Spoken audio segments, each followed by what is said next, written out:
Good morning everyone. कैसे हैं सब लोग? Good morning Manas, good morning Gunjan, Deven good morning, Saurabh बेटा good morning. I am very much fine. How to write law समझ नहीं आ रहा बेटे। I told you this is the today it is the fifth lecture, and in the next 10th class I will definitely discuss how to make the answer, how to present your answer in the examination. Good morning Manvi, good morning Surbi Ben, good morning Priyanka, Srinidhi, Navneet, Priya, Dheeraj, Sanjana, good morning. Anand, Siddhi, Arthur, Devendra, Ishan, Prabhakar, Rajveer, Arshdeep, Akhil. Good morning, everyone. Subhashini, Rahul, Minakshi, Anushka, Avdesh, P. Vishnuvardhan, Singh, Rajiv Kumar, Durgesh, Anshita, Ash Babu, Sarvesh, Ankit, Ratnesh, Divya. Good morning, everyone. Kanishk, Sudeep Chakravarti, that's me. Good. Devesh, Divya, Yumanshi, Suraj, good morning. Yumanshi is asking, minor can be liable up to his estate only for necessaries and liabilities for tort, not to other things. Doubt in under influence. Please repeat again. I will discuss in the revision part. Good morning, everyone. I think I have told good morning. Good morning, Yuvraj, Ganesh. Good morning. But before starting the class, I want to say something to all of you. I have noticed, even after replying of the queries are repeating. The person who have given, he sent his query, and I have even replied. He or she again repeating that queries. It means you are not actively present in the class. And one thing you must remember, according to my views, if you are not actively present in your class, you will get the loss of 5 lakh rupees. You will ask how. So if you are not actively present in the class, you will miss something. And suppose that was asked in the examination paper, you could not reply, and then you could not reply, you will not get the you will not get your examination clear. You have to again give the exam after 6 months, so you will be late for becoming a CA by 6 months. And according to me, average package of chartered accountant is 10 lakh rupees. So if you are not actively present in the class, you will get a loss of rupees 5 lakh. Now you will decide what to do. Okay, so come to the revision.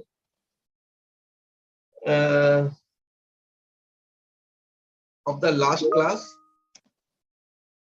In this revision and this test, I will just covering the first part, that is the capability of parties. So Section 3 of Indian Majority Act says minor, the person who is under the age of 18 years. Position of minor, an agreement is void ab initio. With minor, agreement contract cannot be ratified, that is confirmed even after on attaining the majority, cannot be asked to compensate or pay for any benefit under a void agreement. Minor can misrepresent his minority. Minor cannot enter into partnership. Minor cannot be adjudged insolvent. Parents and guardians are not liable for the contract entered by the minor. Minor can be agent, but without incurring any personal liability. In case of joint contracts by minor and the adult, only adult is liable, minor will not be liable. An adult can be the surety, that is the guarantor for a minor. A minor may, acting through his lawful guardian, become a shareholder. And minor is liable for torts. Minor is personally liable for contracts for his benefit or supply of necessaries entered by guardian within the scope of authority, but up to his estate. There are person of unsound mind. There are three types of person who are considered as unsound mind. One is idiot. Idiot means the person who is unsound for all the times. Lunatic, usually unsound, but sometimes it is converted into sound. Intoxicant, usually of sound mind, but sometimes it becomes unsound mind. Burden of proof. In case of lunatic, the court will consider the contract is void, but the burden of proof of proving that the person making the contract is sound at the time of making the contract, he has to prove. In case of intoxicant, proving of unsound mind at the time of contract lies on the person who challenged the validity of the contract. Person disqualified by law, alien enemy, foreign rulers, but not the past rulers, corporations because they have their own laws in the form of Memorandum Companies Act, insolvents and convicts. So this was the revision for the first part. Please prepare the sheet on your notebook.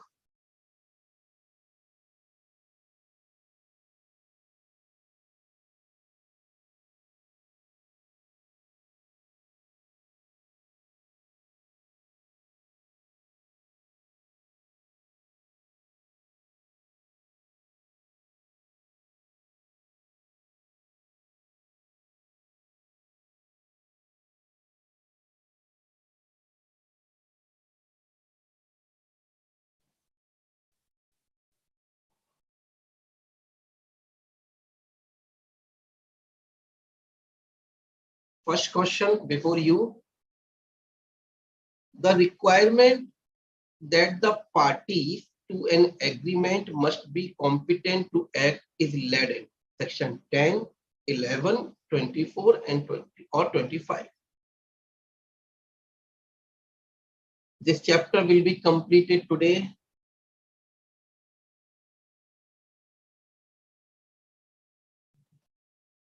The answer is, Damodar Bhai, please come. Section 11.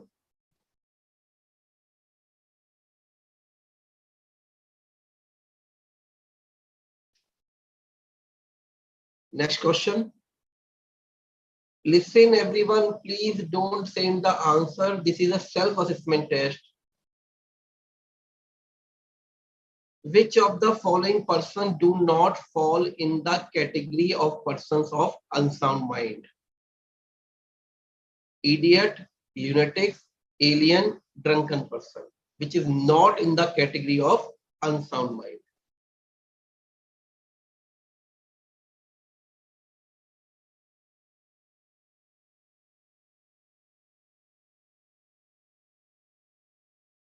The answer is C, alien. Alien is a specific person disqualified by, right? Third, as a general rule, an agreement with or by minor is void ab initio, voidable, valid, unlawful.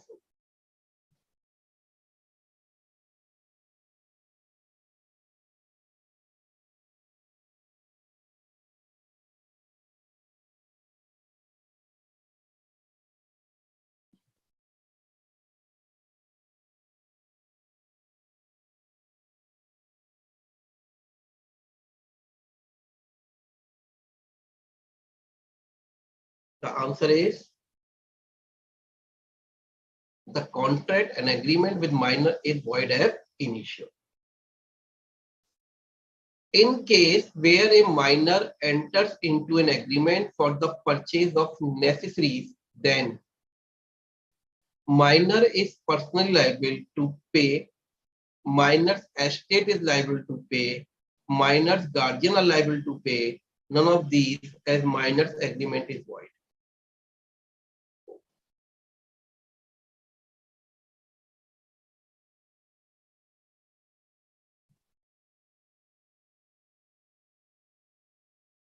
The answer is minor's estate is liable to pay.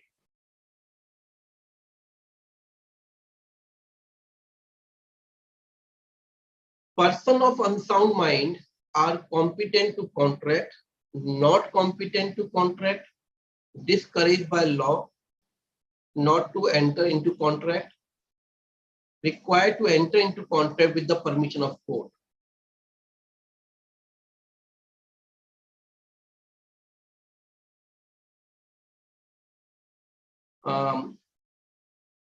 The answer is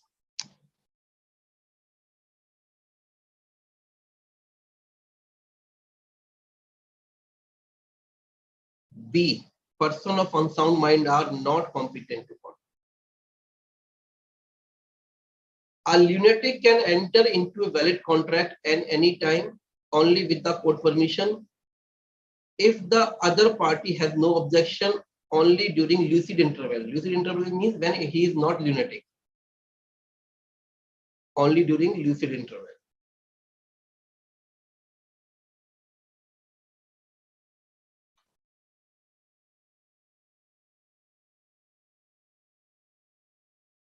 The answer is D. A lunatic can enter into contract when he is not lunatic. Next. A minor can be appointed as an agent. Minor cannot be appointed as an agent. Minor can appoint others as his agent. None of these.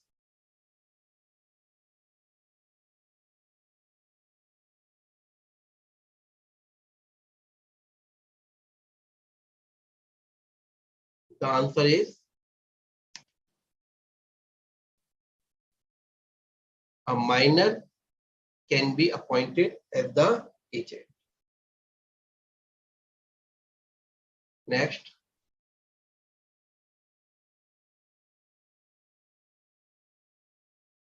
A convict who is sentenced for imprisonment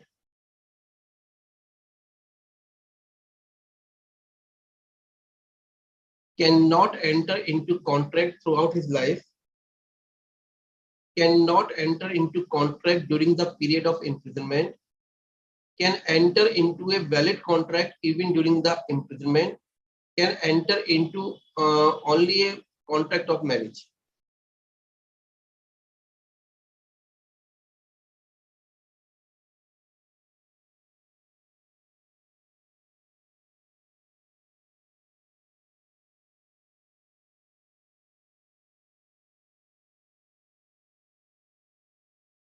The answer is a convict who is sentenced for imprisonment cannot enter into contract during the period of his imprisonment.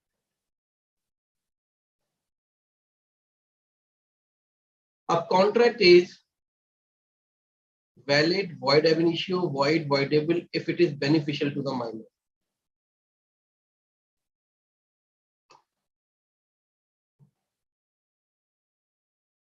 Answer is a contract is valid if it is beneficial to the minor. Last, which of the following persons are disqualified from law? Disqualified by law from entering into a valid contract? Alien enemies, insolvent, convicts. For all of these.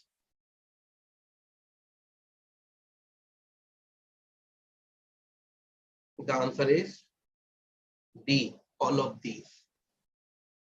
Right? So this was the test. I will upload PDF of this test and the last test. It could not be uploaded by today. So let's restart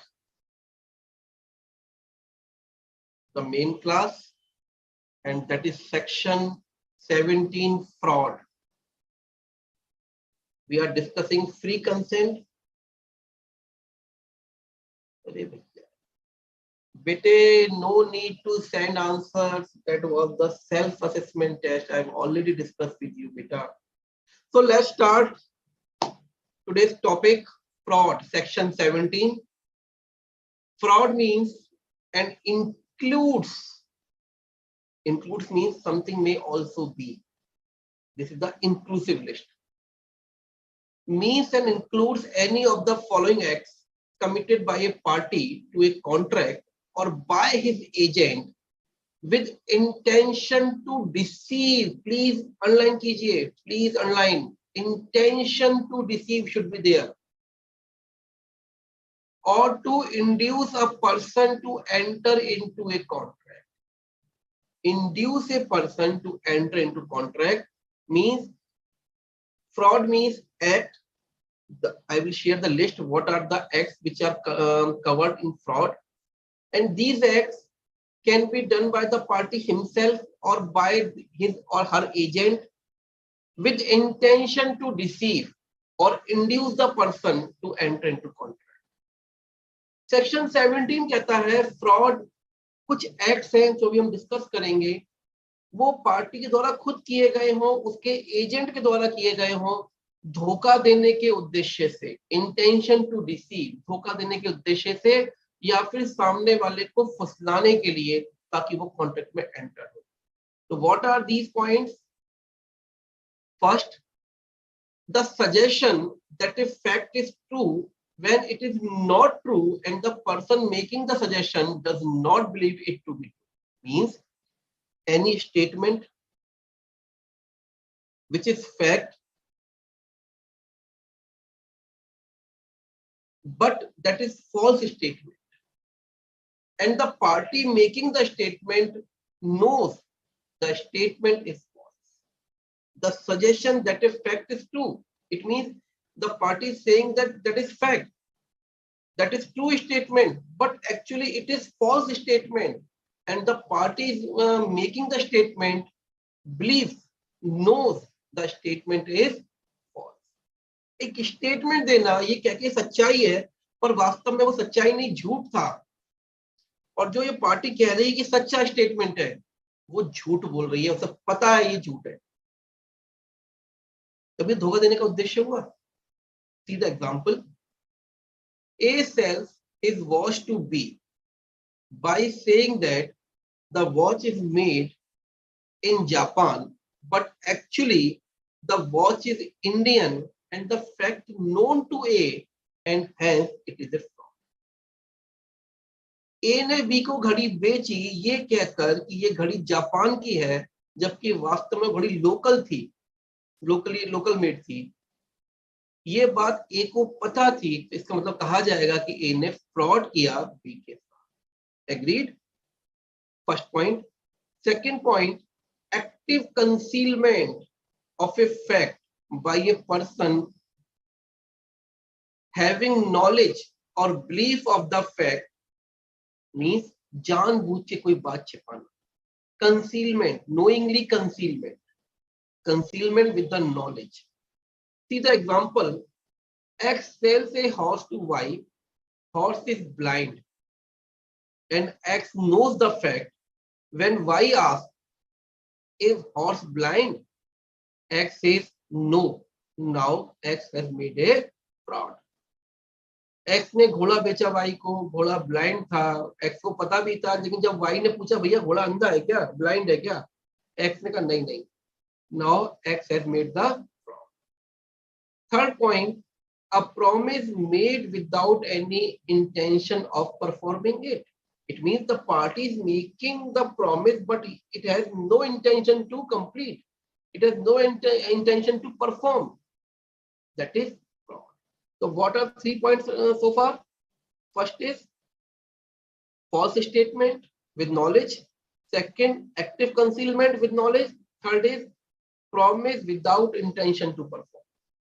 Fourth is any other act fitted to deceive. Deceive means to cheat. Something, another act which is done to cheat anyone. A agrees.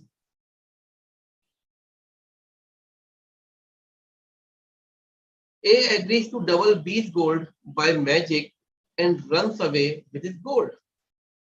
It is a fraud. Last, any such act or omission as the law specifically declares to be fraudulent means that is not covered in first 4 points, but specifically announced by the law that it is fraud, then that is considered fraud.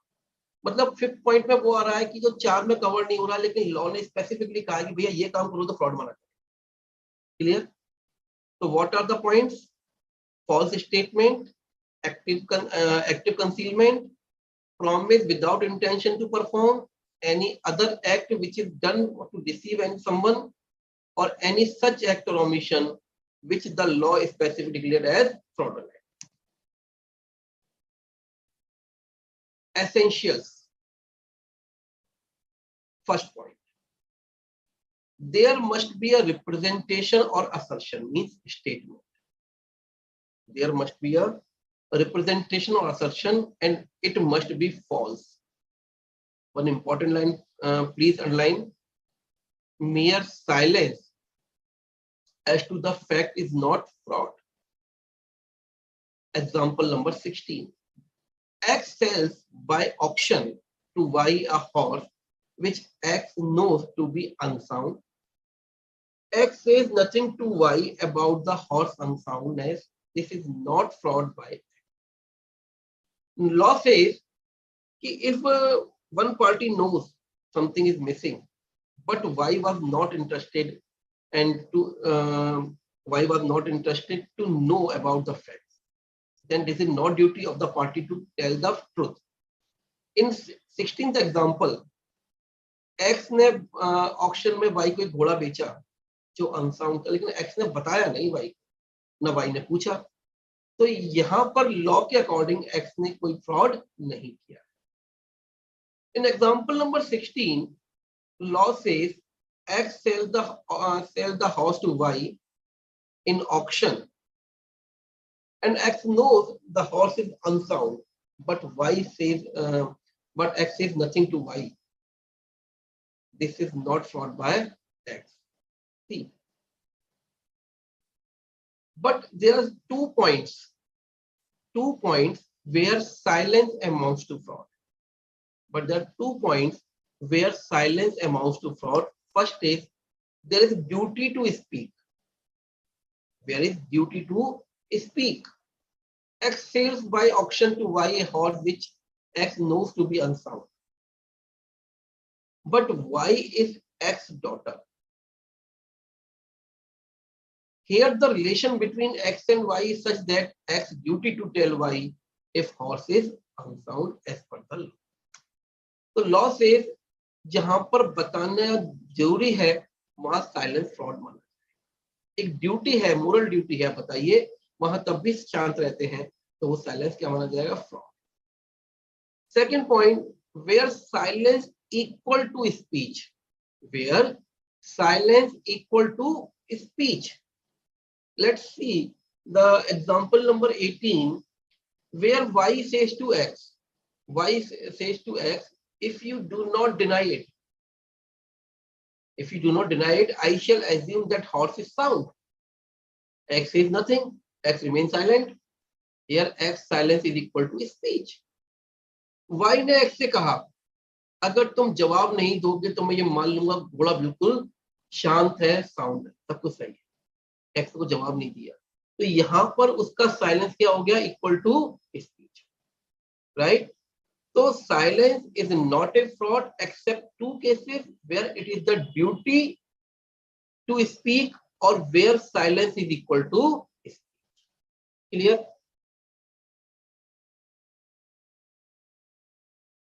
Second point, the representation or assertion, that is a statement, must be a fact. वास्तविक होना चाहिए. X, who is about to sell goods, says that cost him rupees 5,000. This is the statement of fact. But if he says the goods are worth rupees 5,000, it is a statement of opinion.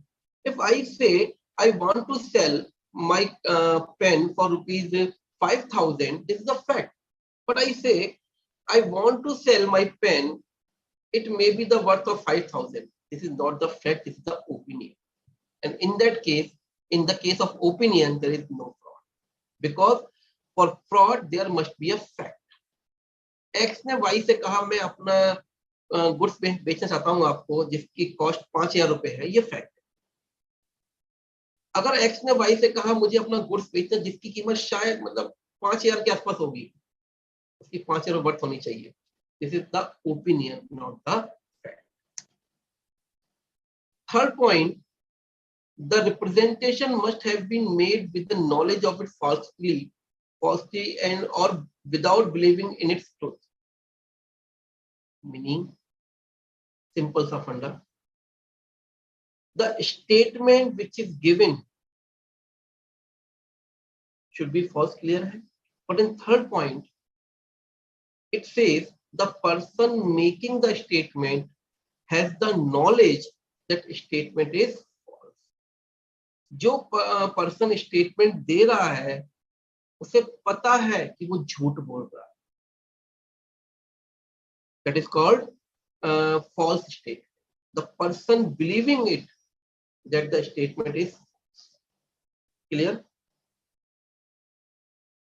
And other party must have been induced to act upon the representation or assertion. Other party must have been induced to act upon the statement. Means Mr. A is making the false statement to B, but B is not satisfied with the statement, is not interested to enter into the contract. So there is no fraud. Fraud for fraud, there must be a false statement. Other party must enter in the contract on that false statement, and there must be some loss to other party. तीन बातें हैं भाई. पहले आदमी झूठ बोल रहा हो, दूसरा उस झूठ के कारण ही कॉन्ट्रैक्ट में आया है, और तीसरा जो दूसरा पर्सन है जिसको झूठ बोला गया उसे कुछ नुकसान हुआ है. See the example, important example. A bought shares in a company on the faith of a prospectus which contained an untrue statement that 1. B was the director of a company. A has purchased shares in a company and there was an untrue statement. There was an untrue statement in the prospectus of the company that Mr. B was director. In actual, B was not a director. But A had never heard of B. A does not know who is B.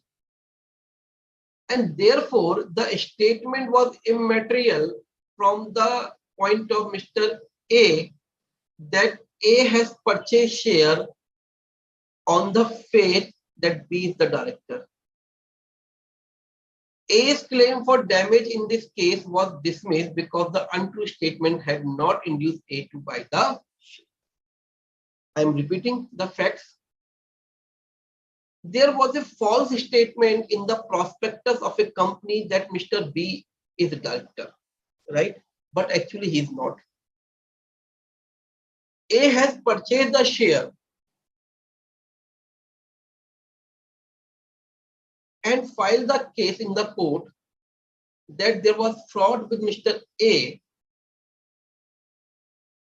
by company's false statement that B is director. B का नाम लिखा गया prospectus में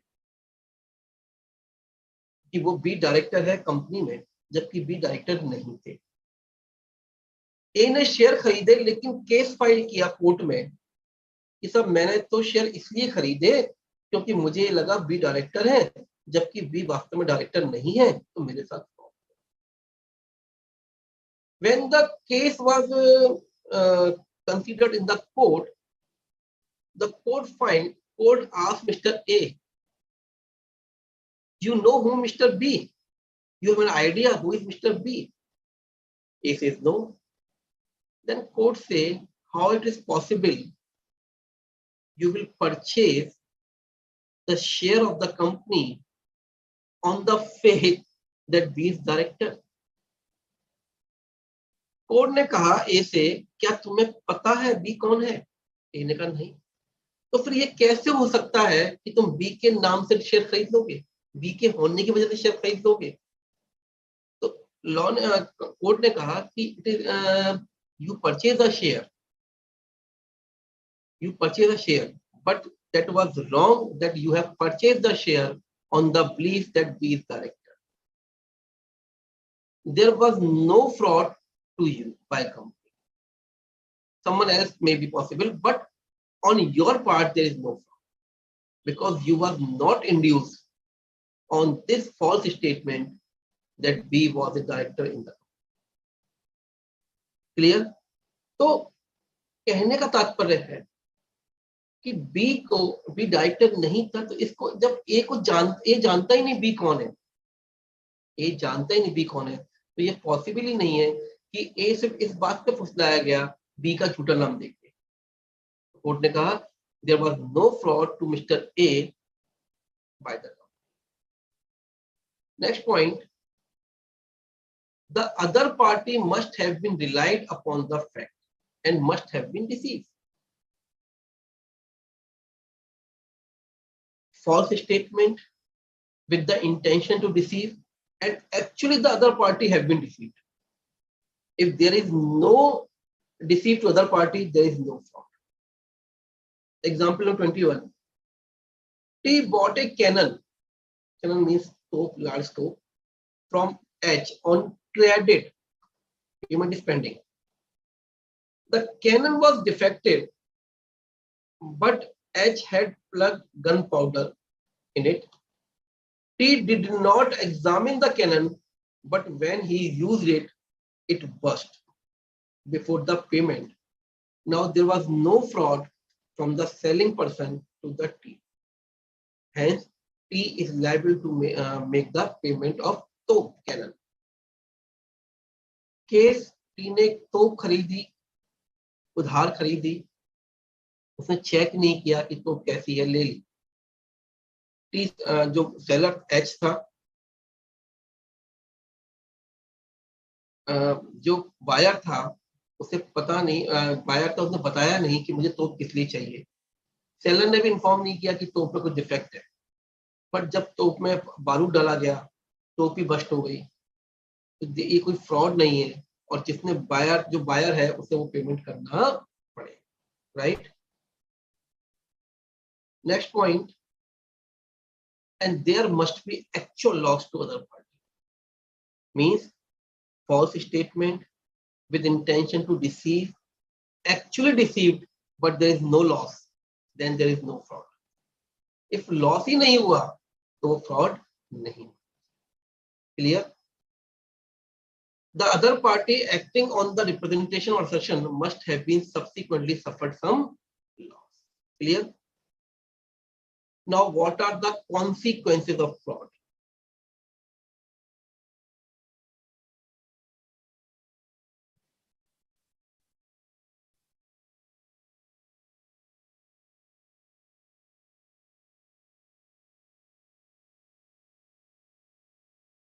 Contract induced by fraud is voidable at the option of party differ. Means in case of fraud, there is no free consent. The contract is voidable at the option of the parties with whom fraud was done. Until it is avoided, it is perfectly valid. We have discussed.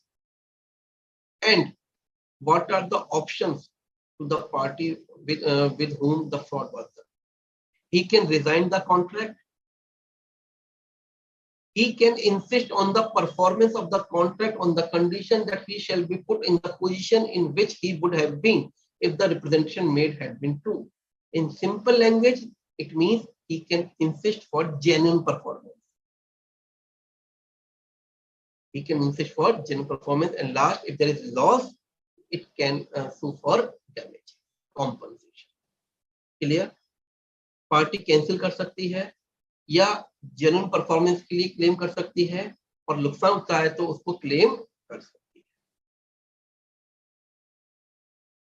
These are the points, important point for examination point of view. Contract not necessarily voidable. These are the cases where the contract is valid, not voidable. The party with whom the fraud was done cannot avoid the contract. These are the exceptions of the consequence. 1. Where the consent of the party was caused by silence, amounting to fraud, silence which is amounting to fraud, and the other party could find out the truth by ordinary diligence. Consent silence से आई जो silence equal to fraud है, लेकिन जो other party है वो find out अपना दिमाग छोटा सा दिमाग लगा के मालूम कर सकती है कि ये फ्रॉड है. For example I ask the shopkeeper to give me the black ink pen, he give me blue ink pen and he's saying that is a black ink pen.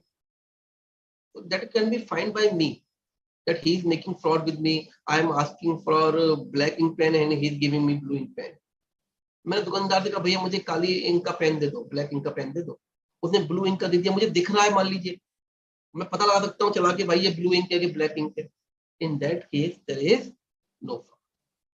Second, where the third party has acquired an interest in the property for value. It means the party with whom the fraud was done has taken some interest. He has taken any benefit. He has taken, so for example, Mr. A has purchased some goods by fraud. A has purchased some goods by fraud from B. So there was fraud from B, and B what have done, receive the amount and take the give the deposit the amount in the bank and get the interest. So where the parties whom the fraud has done has taken some interest in the property, then in that case the contract cannot be avoided. And third point, where the party after becoming aware of the misrepresentation of fraud takes a benefit under the contract or some other way of function. Means even after getting that the fraud was done, it takes the benefit. For example, Mr. A purchased a shirt from Nagaji Garments, and shirt was defective. When shirt was defective, but when he find the shirt defective, even that he wear it and get into the party. Now the contract cannot be. मान लीजिए mister A ने shirt खरीदी Nagaji garment से, shirt defective थी, ए को मालूम पड़ा, फिर पहन के चला गया. In that case he cannot avoid, right? Before starting misrepresentation, I will be taking the problems. I have uploaded unit 1, unit 2 and unit 3 and test for unit 1 and unit 1 के मैंने दोनों टेस्ट अपलोड कर दिए हैं. ठीक है,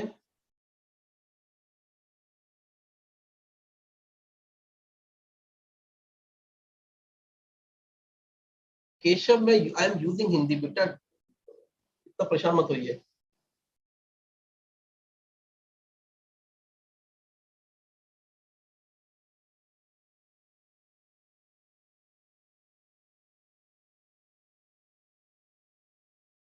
Sir, if a lunatic person can make contract in the lucid interval, then after making contract, if he becomes lunatic, then is the contract void or valid? But law says at the time of making the contract, the person should be sound mind.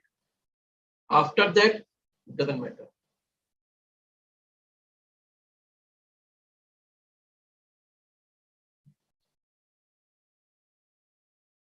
Sir, how should we make summary notes? I have given all the summary notes after the chapter, and in the last class, I will upload the complete summary of Indian Contract Act. You can add or less according to your requirement.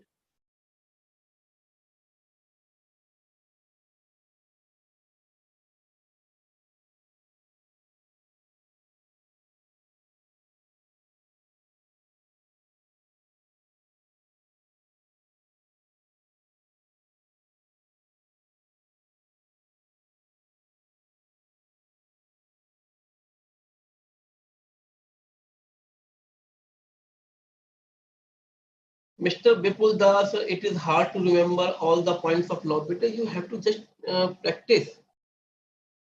That is the only key.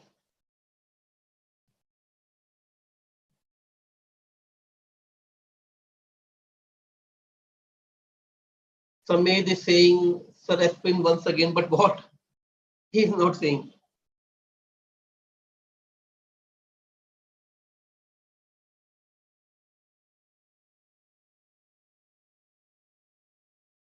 Okay. So, what is the fraud? We have discussed till now. Fraud, section 17, it is clear. Fraud means something with intention to deceive. धोखा देने के उद्देश्य से कोई काम करना is called fraud, right? 5 points which are the part of the fraud. First, false statement, झूठ बोलना. Active concealment, जानबूझ के कोई बात छिपाना. Third one is, what third one? Promise without intention to deceive.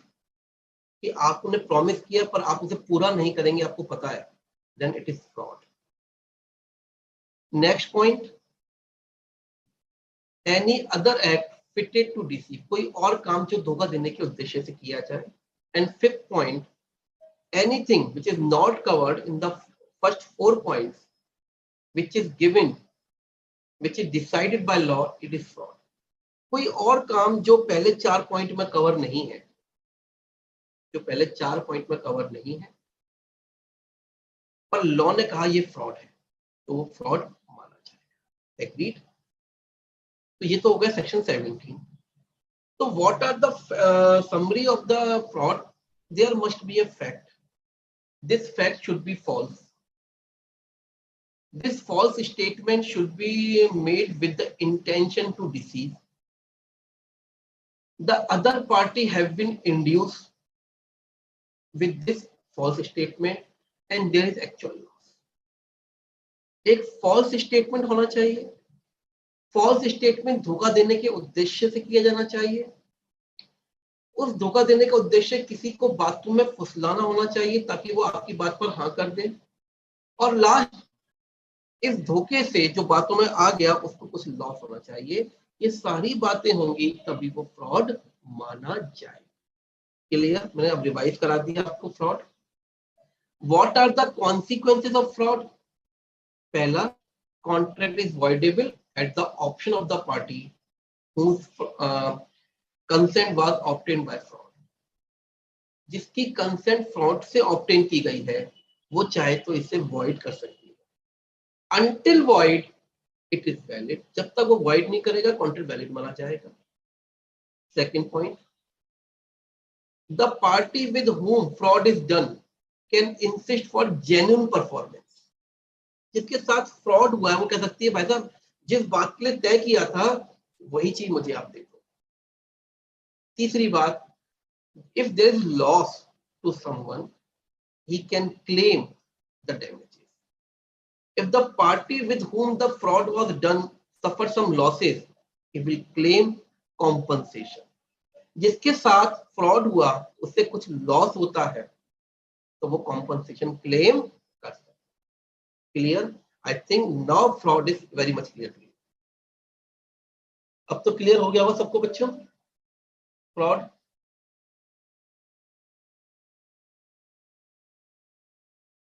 ठीक है. Now, misrepresentation. Section 18. There is very small difference between misrepresentation and fraud. Fraud is done with the knowledge of false. But in case of misrepresentation, the person making the statement, he has no knowledge that fact the statement is false. Misrepresentation Hindi में बोलते हैं उसे मिथ्या वर्णन. Please note कर लीजिए, मिथ्या वर्णन. फ्रॉड किया जाता है धोखा देने के उद्देश्य से. जो पर्सन स्टेटमेंट दे रहा है उसे पता है कि वो झूठ बोल रहा है, लेकिन मिसरिप्रेजेंटेशन में जो पर्सन स्टेटमेंट दे रहा है उसे ये बिल्कुल भी आइडिया नहीं होता है कि वो झूठ बोल रहा है. सो अगर false statement, if there is false statement with the knowledge of the person making the statement, is fraud. If there is false statement but the person who is making the statement has no knowledge the statement is false, it is misrepresentation. अगर false statement आ रहा है और जो दे रहा है उसे पता है कि वो झूठ बोल रहा है तो fraud है. उसे पता नहीं है वो genuine है तो वो क्या माना जाएगा? Misrepresentation. Clear? According misrepresentation is wrong done without intention to deceive. गलत तो किया लेकिन कोई ऐसा उद्देश्य नहीं. According to section 18, there is misrepresentation where a person positively states that a fact is true when his information does not warrant it to be so. Means the person making the false statement, he believes the statement is true, but actually it is the false statement. X says Y that his bike runs 70 kilometers per liter. X believes that he is true, but actually bike runs 40 kilometers per liter. Here there is misrepresentation by X ने Y से कहा कि उसकी bike 70 kilometre पर litre का average देती है, जो उसे बिलीव भी है, वो मानता है, पर एक्चुअल में बाइक का एवरेज केवल 40 किलोमीटर पर लीटर का है. तो ये कहा जाएगा कि X ने Y को मिसरिप्रेजेंटेशन किया. क्लियर?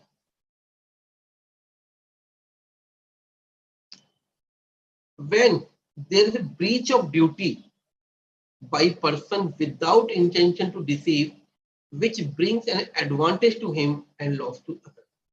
Means जो उसे करना चाहिए था वो नहीं कर पाया. The person who has to do but could not be done, but without any intention to deceive. And because of this act, he get benefited and other was in loss. Then there is misrepresentation. See the example number 23.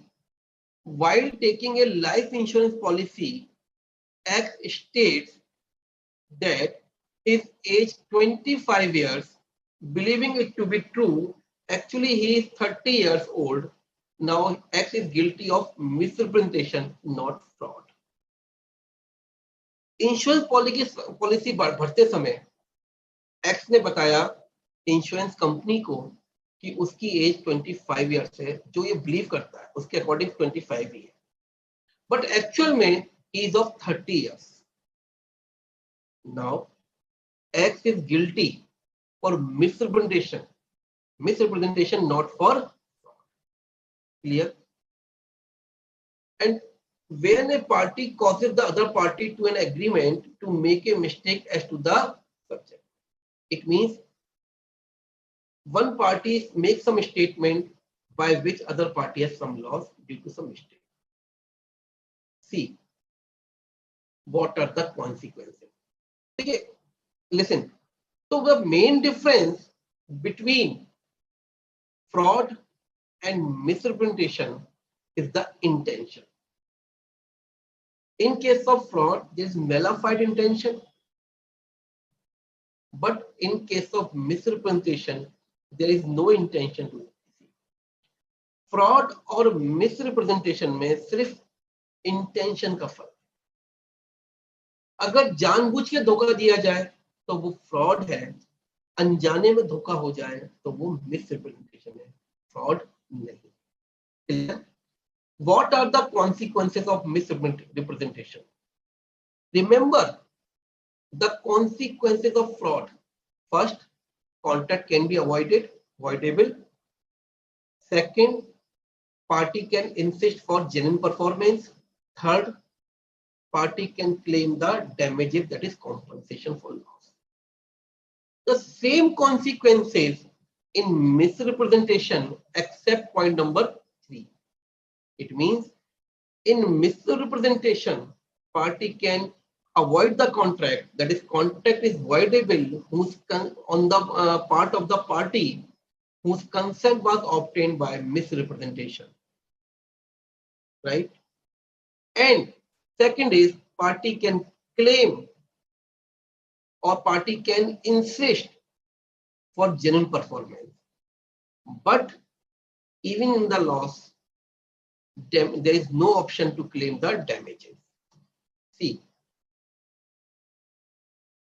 the aggrieved party, प्रताड़ित व्यक्ति, in case of misrepresentation by other party, can avoid or resign the contract or accept the contract, but insist that he shall be placed in the position in which he would have been if the representation made had been true.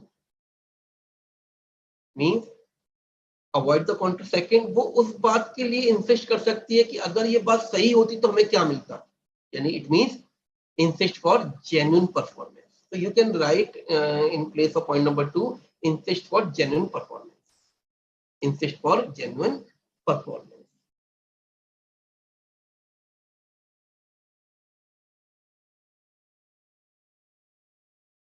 Next, differences I think I have discussed, so you can read by yourself. Mistake means earnest belief, something wrong.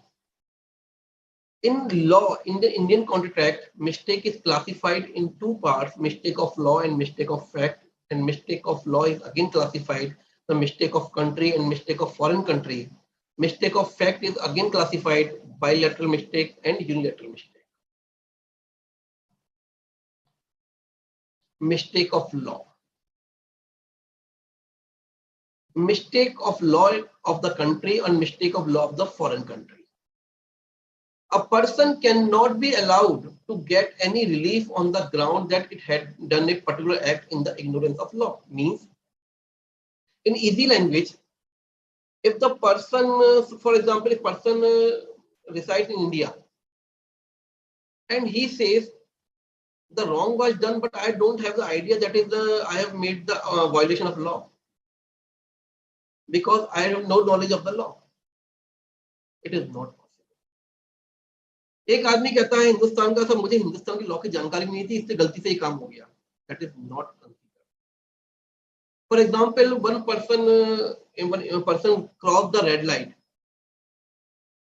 and say, sorry sir, I don't have the knowledge of law that we have to stop at red light.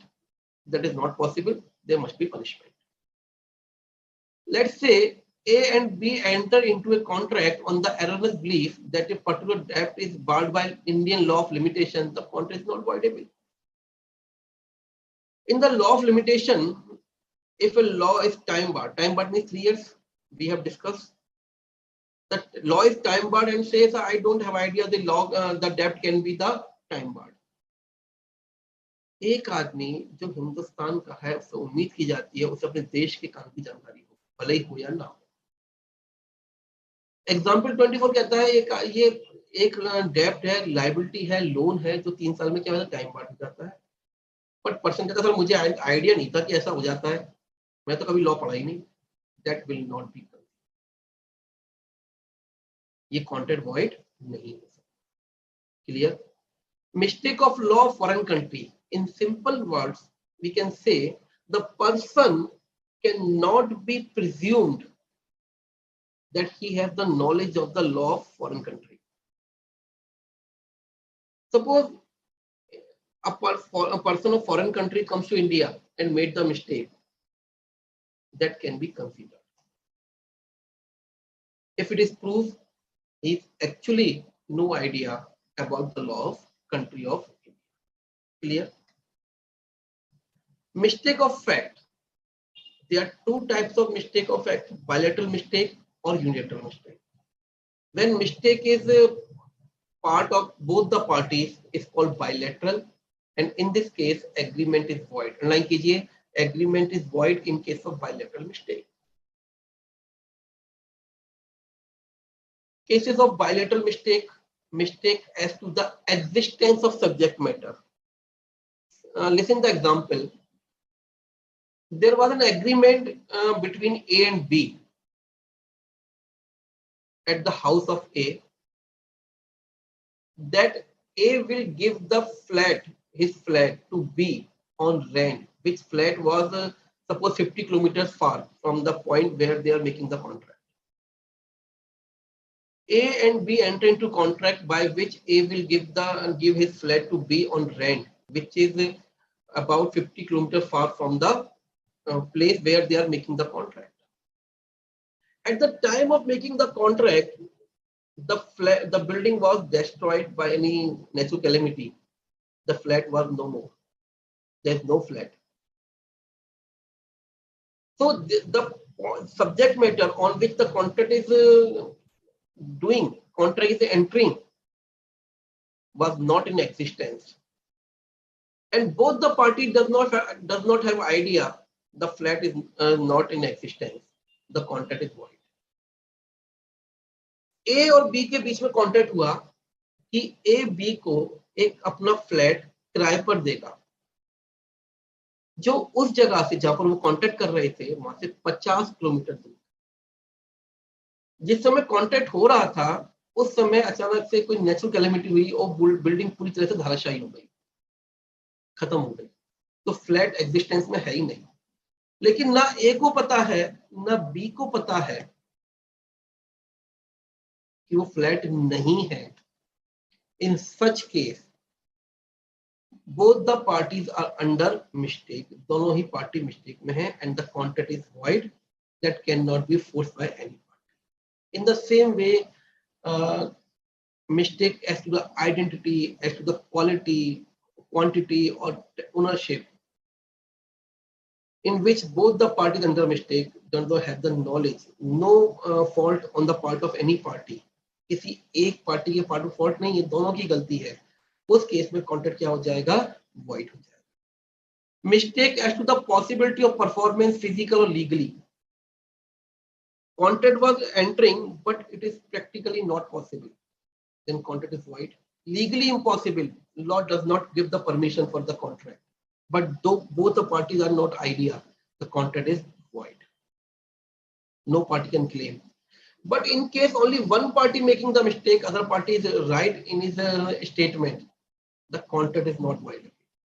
For example, there is contract between Mr. A and B. A is saying that A is selling his Maruti car to B for rupees 2 lakhs. A is right that he is selling his Maruti car for 2 lakh rupees to B, but B was not clear. There's some mistake point of on the part of B. He could not understand which is Maruti car. In that case, the mistake is only from one party. The contract is valid. B has to purchase the car, Maruti car of Mr. A. Unilateral mistake means एक party गलती हो, उस case में contract void नहीं होता, valid होता है। ए और बी के बीच में कॉन्ट्रैक्ट हुआ, ए ने बी से कहा मैं अपनी मारुति कार आपको 2 लाख में बेचता हूँ, बी को समझ नहीं आता मारुति कार कौन सी है, पता ही नहीं है, गलती है। इस केस में बी को ए की कार खरीदनी पड़ेगी 2 लाख में, क्योंकि गलती एक आदमी की है, दूसरे की नहीं। Clear? So time for super over 3, but before I'm just taking your queries. Point number 4, I have explained bit of fraud. I have explained. PDF upload हो चुकी है, प्लीज डाउनलोड कर लीजिए साइट से। What is the meaning of resign? Means cancel करना, resign करना। Sir, your way of teaching is awesome. Thank you, beta.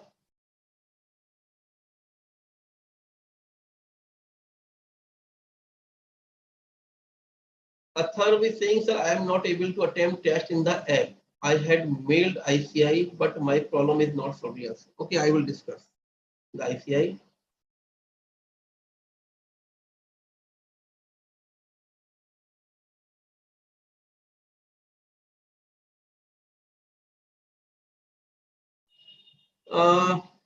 Someone is asking, sir, if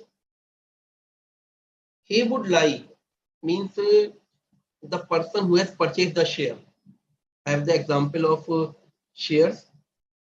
The person who has purchased the share making a lie in the court that he knew the director of the company, that what would happen.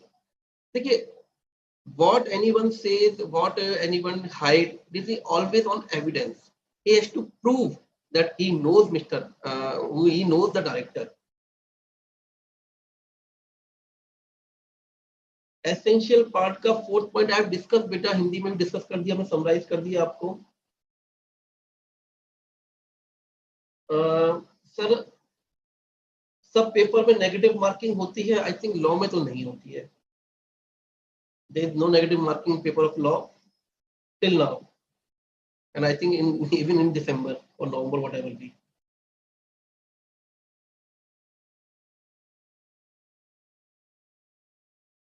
Sir, what happens at the auction if hammer breaks at the time of making contract? Is contract valid or void? After putting, देखिए complete है कि नहीं है. Hammer putting on the table is ultimate the indication that contract is completed, because after putting the hammer will be break. So I think contract is valid perfectly.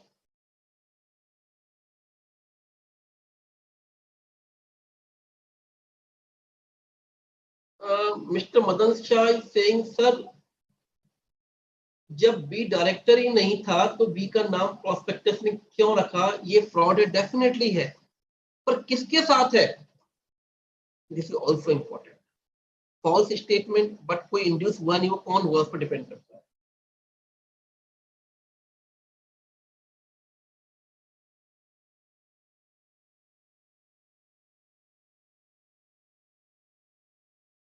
Which type of questions come in exam? I have discussed in the first lecture. Please don't repeat, beta. Writing pattern I have discussed. I have told you that I will discuss in the 10th lecture. Today's 5th lecture, so please wait.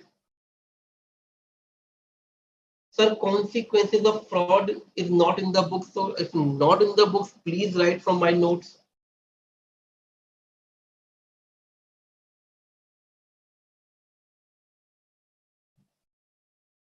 Anjana saying some crystal clear, sir. Thank you, beta.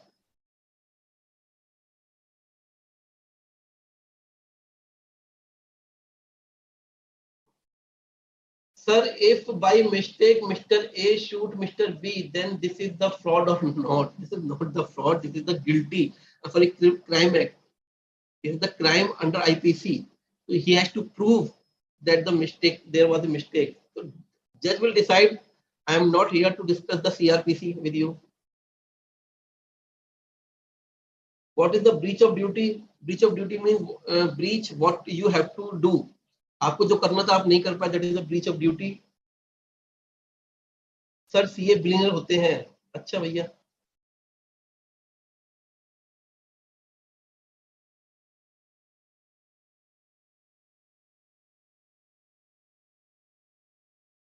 Sir, if A knows that the flat is burnt or destroyed, and even though he sold it, B, who does not know the truth, can consider it is fraud. Definitely.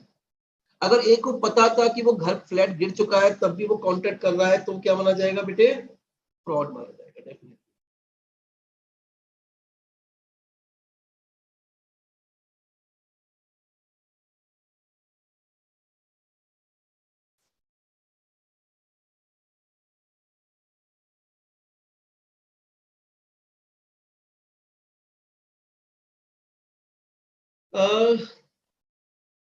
Mr. Kami saying, sir, consequences of fraud and misrepresentation is not in the book. Please you write from my notes. Okay. Second point, sir, I could not understand Hindi. Better please listen. I think people who can understand Hindi, English, both language from your side, they know that definitely that I am just repeating my words. What I given in English, I am just repeating in Hindi. So don't worry, I am not giving any additional in Hindi. I am just repeating. I have to tackle all the student, bete. I have to guide all the students from whole India.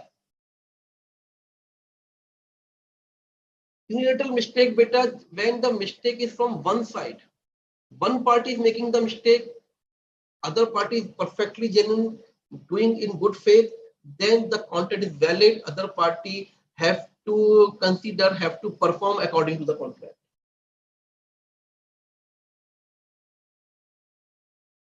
Sir, the way Sheetal is saying, sir, the way you are teaching made me understand easily. Thank you. Sir आप last में notes provide करेंगे बेटा these PPT is the notes ठीक है I am just uploading PDF for each and every class and in the last I will definitely upload the pdf of summary and the presentation pattern.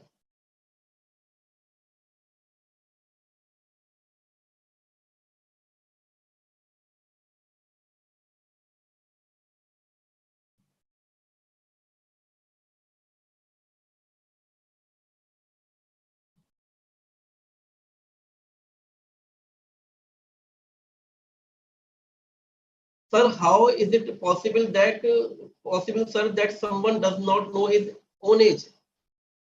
Sahajpreet Kaur is saying, sir, कैसे मालूम पड़ेगा किसी को ये कैसे possible है किसी को अपनी एज ही पता नहीं होगी बेटे that is true. My mother does not have the knowledge of the date of birth. मेरी मदर को पता ही नहीं था कब जन्म हुआ उनका. And so when we are interested to celebrate her birthday, but we don't have the date. So what actually happened? Actually, that was the fact. And what actually happened? I just prepared her PAN card. उनका pan card बनवाया और जो date final हुई सबसे पूछी date रख ली अब बस वही बना और उसी के अकॉर्डिंग उनका बर्थडे सेलिब्रेट करते रहे. It is possible. पुराने जमाने के लोगों को पता नहीं होता था. Legal effects of agreement without free consent means contract is voidable. The parties whose consent is not free have the option to avoid the contract. Okay.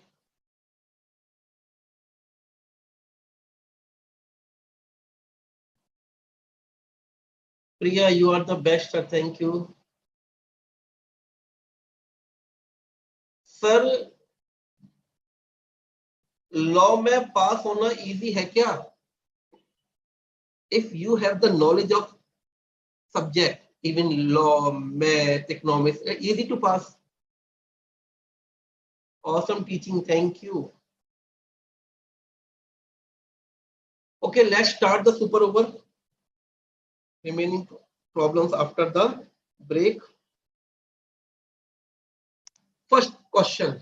A promise made without intention of performing it amounts to misrepresentation, fraud, coercion, none of these. Listen everyone, मेरे बच्चों सुन लो ध्यान से. Send all the answer in one shot, not one by one. Okay? You all are very intelligent. You are very much sound. My words are getting in your mind. Definitely, I know.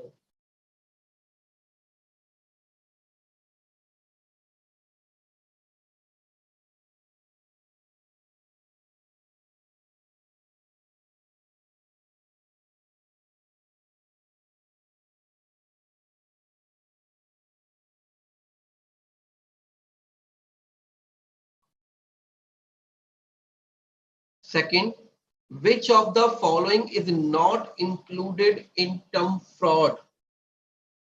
Concealment of facts in good faith,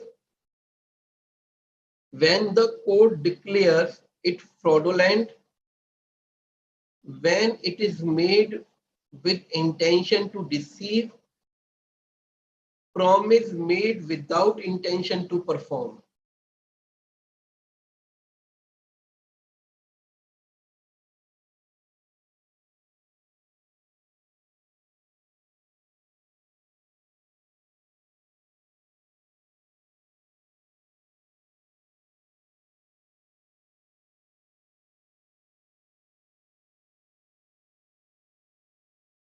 Next question. A false statement of fact made without any intention to deceive the other party falls under the category of. A false statement of facts made without any intention to deceive the other party falls under the category of fraud, undue influence, coercion, misrepresentation.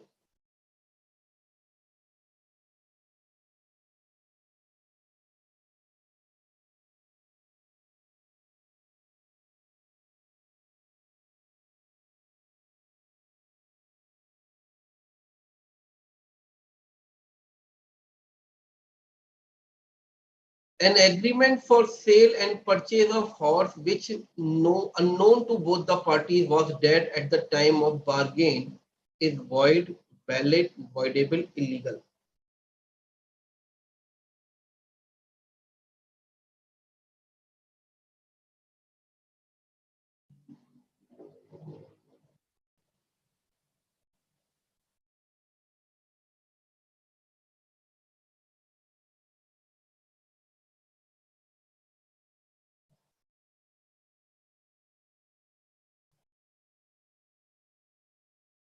Next question.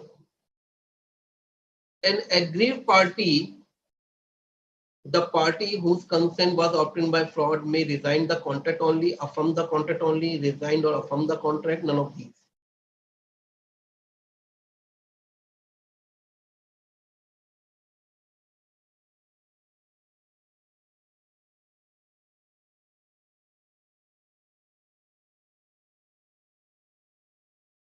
Next. Mistake of foreign law is treated as same in manner of mistake of Indian law, mistake of fact, misrepresentation or fraud.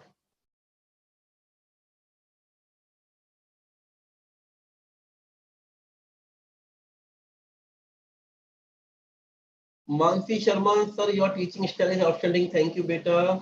And if person is dead after doing fraud, his legal here will be liable. Sir, your teaching fabulous. Thank you. Difference between fraud and misrepresentation I have discussed.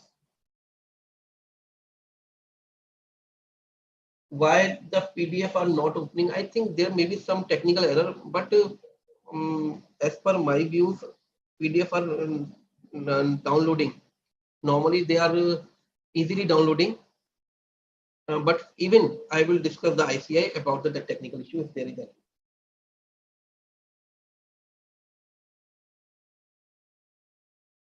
Sir, before the lecture, I thought the law would be very difficult, but now the law was very become easy. Thank you. Okay, Isha, sir, my messages are coming. Yes, beta, ma'am, not seeing the name, but I am replying each and every query. I am trying to reply. So let's start the answers.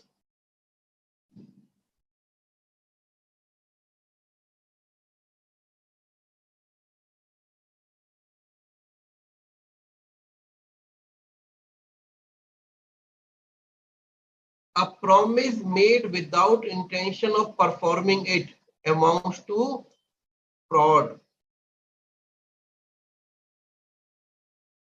Second,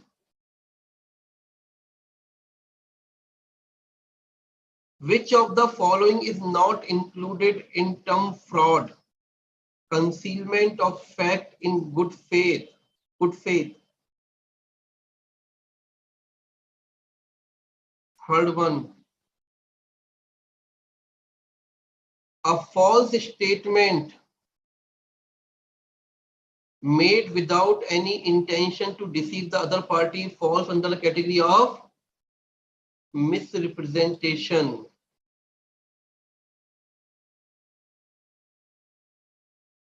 Next, an agreement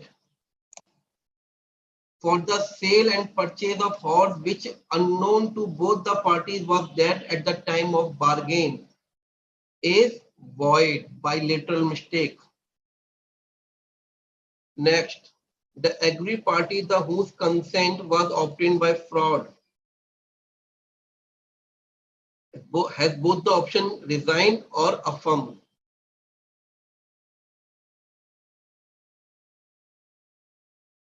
Next, mistake of foreign law is treated in the same manner as mistake of fact, because in mistake of fact contract is void, and in the same way in case of mistake of foreign law the contract is void, right? Okay, Arshdeep, what? Arshdeep, I'm not getting your query, beta. Harshita, your PPT is amazing, sir. Thank you. Sir, Srinidhi is saying, sir, when wrong is done with the intention to deceive, it is fraud, and when wrong is done without intention to deceive is misrepresentation. Have it, definitely. You are right.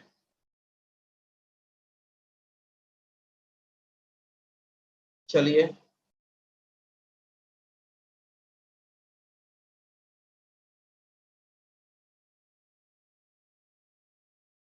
The first person who has given all the correct answer is Mr. Himanshu Pathak.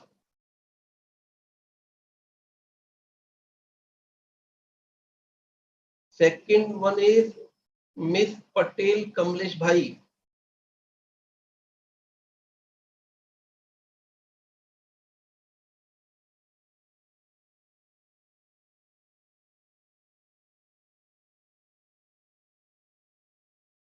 And third one,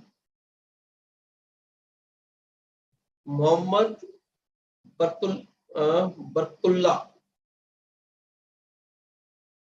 Fourth one, Miss Sahajpreet Kaur. And the fifth one,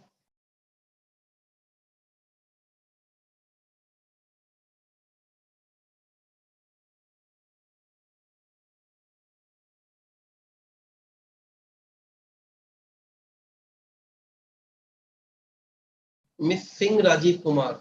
So, congratulations, all of you who have given all the correct answers. Okay, so now we have the break of 5 minutes, and after 5 minutes, we will have the next part. So, technical, Amit ji,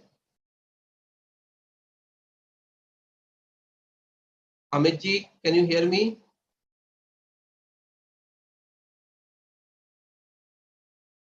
So please give the break of 5 minutes.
Okay, welcome back. I think one query from your side is Miss Ajka Sheikh. Sir, you never take my name. I have taken beta. So this is part 3, legality of object and consideration. ठीक है, start करते हैं. Unlawful object and consideration, section 23. So listen everyone. In section 23, it is defined what is the unlawful object and consideration, right? First, if it is forbidden by law, means if anything done in the contract which is forbidden by law, it is unlawful object. A contract with B to deal in a stolen goods, it is forbidden by law and therefore void. कोई भी law के द्वारा जो जिस काम को करने के लिए मना किया गया हो उस काम को आप करते हैं तो वो क्या कहलाएगा? Unlawful, right? Important second point is important. If it is of a nature that if permitted, it would defeat the provision of any law. Normally, contract is valid, but if allowed, it will defeat another provision, some indirect provision. It will defeat any law indirectly.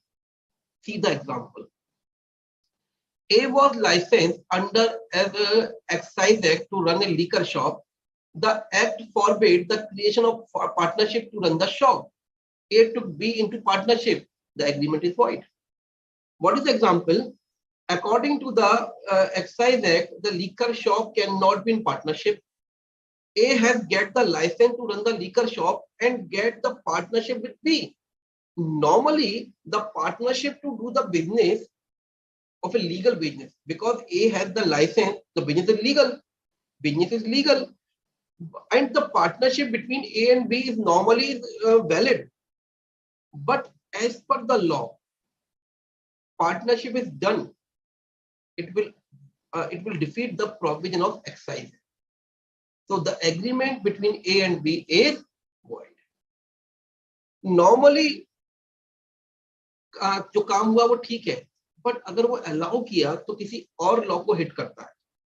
In that case, the contract is void, unlawful. Excise act ने ए को licence दिया liquor shop को run करने के लिए, शराब की दुकान चलाने के लिए, लेकिन ये कहा गया कि एक्ट में ही लिखा था कि शराब की दुकान पार्टनरशिप में नहीं चलेगी. इवन दैट ए ने पार्टनरशिप कर ली बी के साथ, तो partnership between A and B is partnership A and B is a legal matter, but because the act does not allow partnership, excise act allow नहीं कर रहा है, इसलिए ये act क्या माना गया?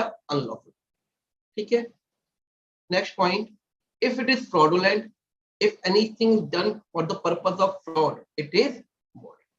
Let's say three friends A, B, C enter into partnership to run the business of fraud and sharing the earning in equal ratio. The agreement is void because the purpose is unlawful, right? If it involves or implies injury to the person or property of another. I have given very easy examples. Someone is asking, sir, whether we have to learn same example. No, beta, I'm just these examples just to guide you. You can change, but should be proper. Example number 28, a contract with B to burn the house of C.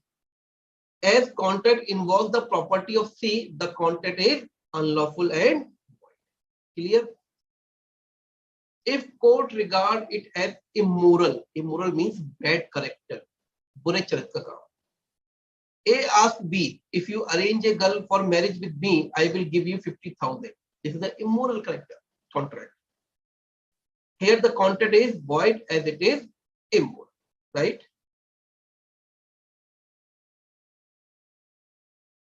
आगे बढ़ते हैं. Where the court regards it as opposed to public policy. If the contract is opposed to public policy, the purpose of the contract is opposed to public policy, कुछ ऐसा काम जिससे public को नुकसान हो रहा है, तो वो क्या माना जाएगा? Unlawful object. कॉन्ट्रैक्ट क्या हो जाएगा? वॉइड हो जाएगा। The category which are covered in opposed to public policy, I am taking one by one. First is trading with enemy. We have discussed enemy means the person who is the citizen of the country which is under war with our country. So agreement with alien enemy is void, is against the public policy.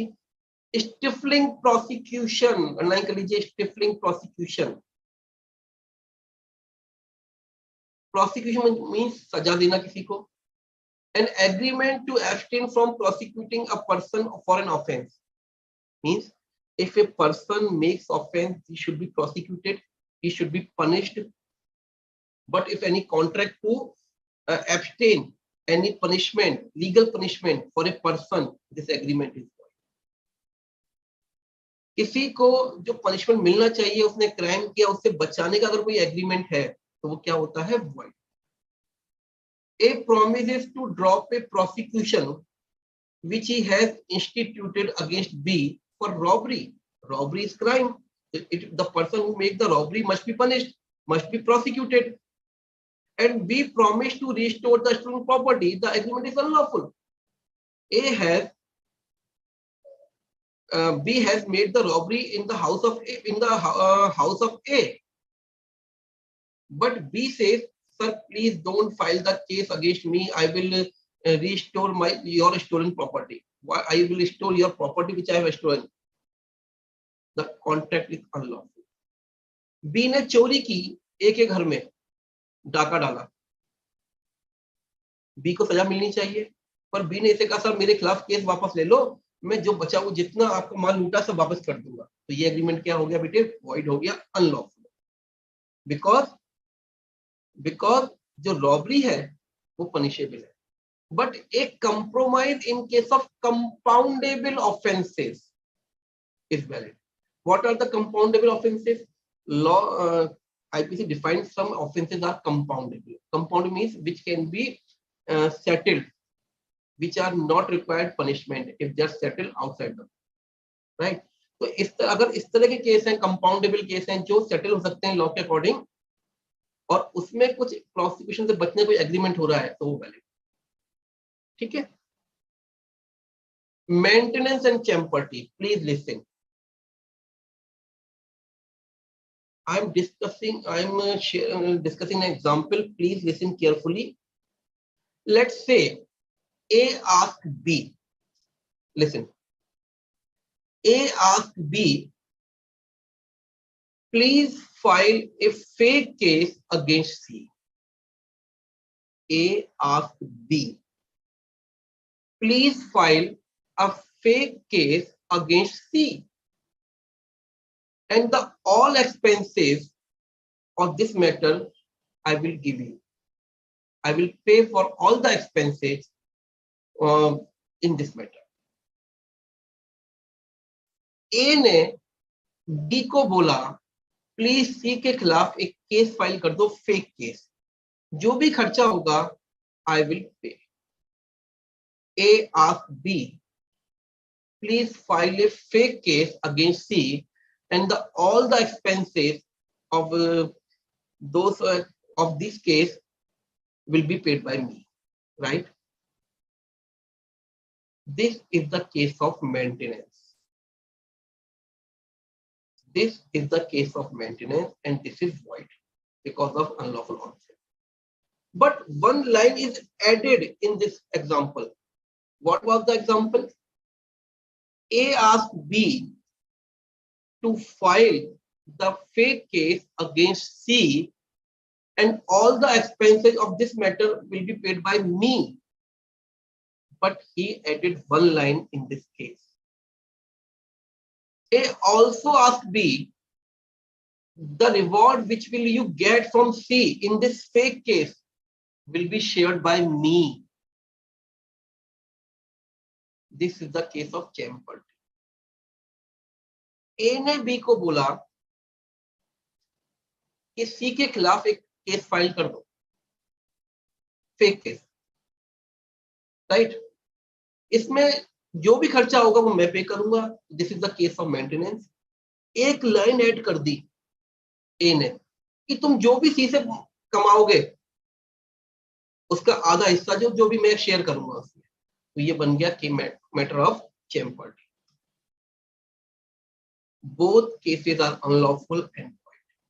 So listen, maintenance is an agreement to give assistance, financial or otherwise, to another to enable him to bring or defend legal proceedings when the person giving assistance has got no legal interest of his own in subject matter. A offers to pay B rupees 200 if B will sue C. A's motive is to hurt C. This agreement between A and B is a maintenance agreement. Champerty is an agreement whereby one party is to assist another to bring an action for recovering money or property and is to share in the proceeds of action. One line added. And to share the proceed of action. This is the matter of champerty. A agrees to pay the expenses if B sues C, and B agrees to give a one half of any proceeding received by B as a result of said suit.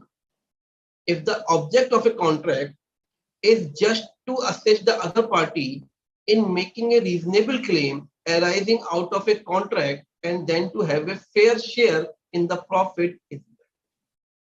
देखिए क्या कह रहा है? If the object is just to assist the genuine case, in this case, if the case is genuine and there is just to help and to share and to have an agreement to share fair profit, it is there. अगर fake case के लिए payment हो रहा है तो वो unlawful है, लेकिन जेन्युइन के लिए हो रहा है तो वो perfectly valid.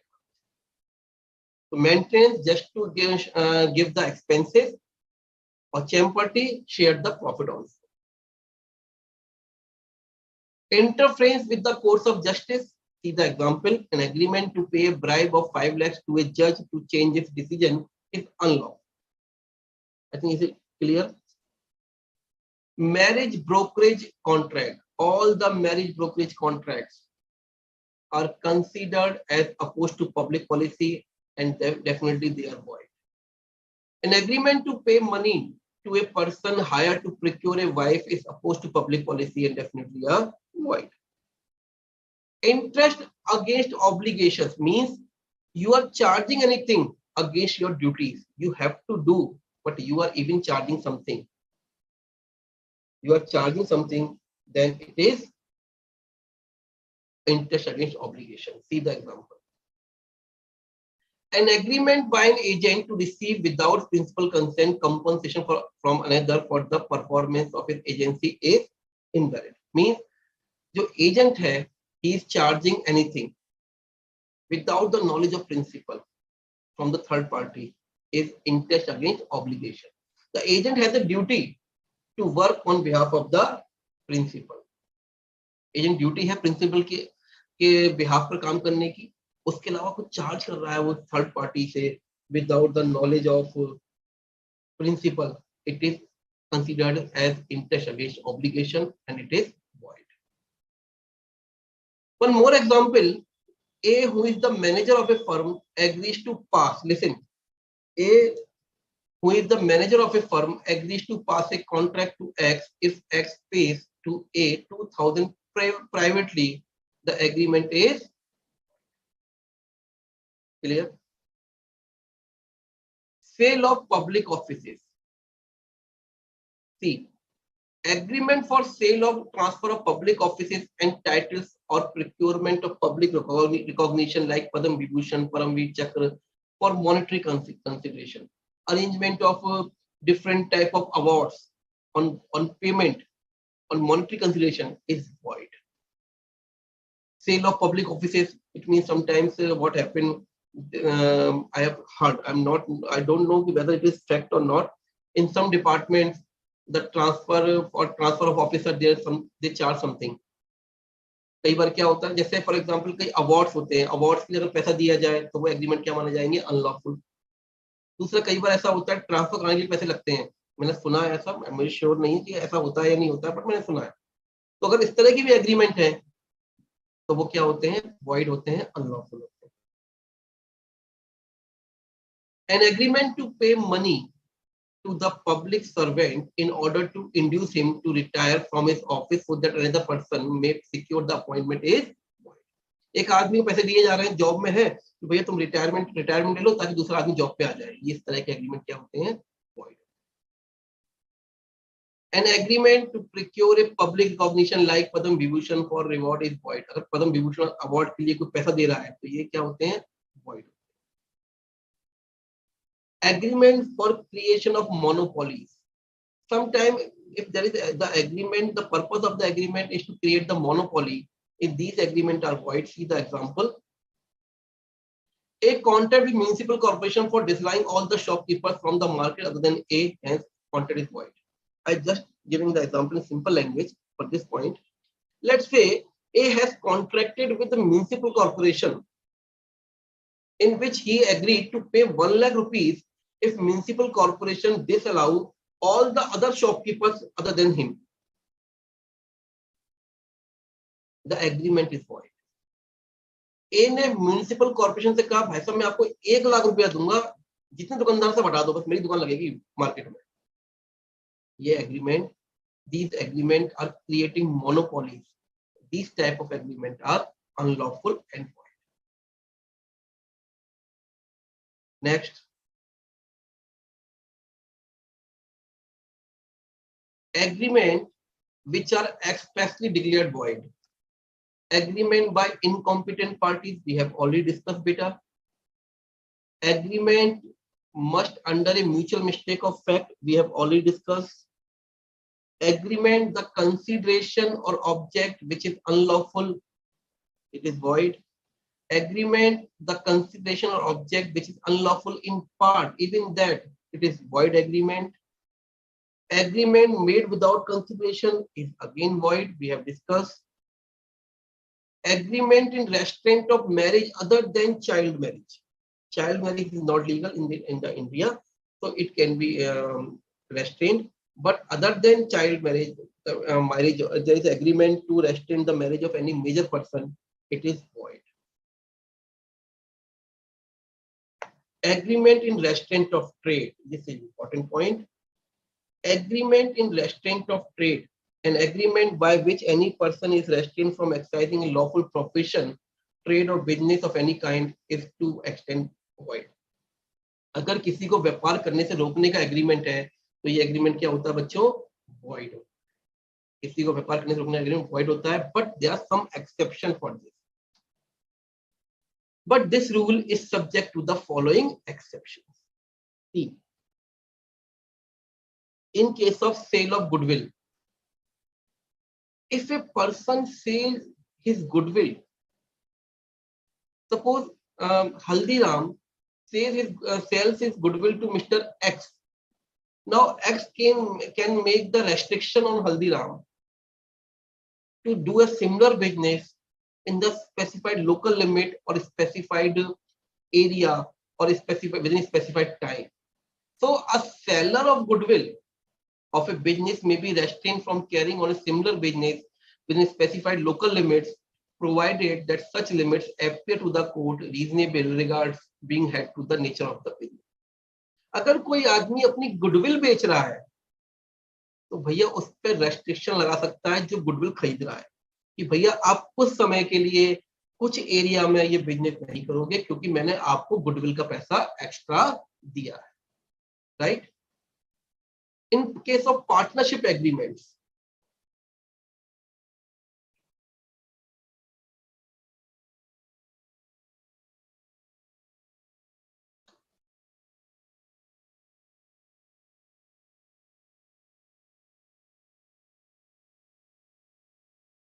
something I have added because of your clearance. Some queries are from your side, sir. This is not in our notebook. I have just placed some examples, some parts so that it is, law may be clear. You can leave which is not in the study module. Okay.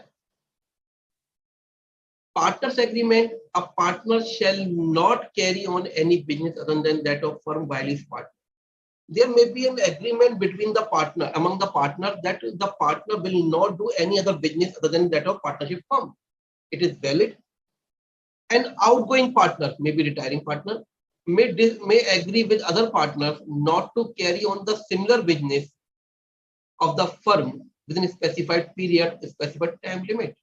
जो partner छोड़ के जा रहा है वो agreement कर सकता है बाकी पार्टनर के साथ कुछ समय के लिए कुछ एरिया में वो सेम बिजनेस नहीं करेगा.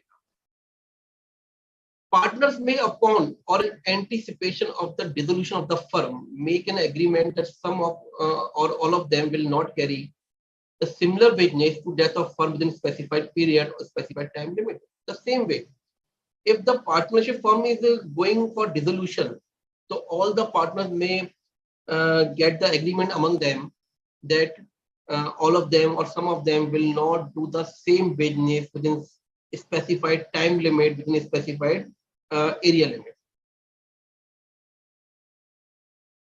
जब पार्टनरशिप फर्म अगर डिसोल्यूशन में जा रही है तो वो आप सारे पार्टनर आपस में एग्रीमेंट कर सकते हैं कि सारे या कुछ पार्टनर कुछ सेम बिजनेस नहीं करेंगे कुछ पर्टिकुलर टाइम के लिए या कुछ पर्टिकुलर एरिया में.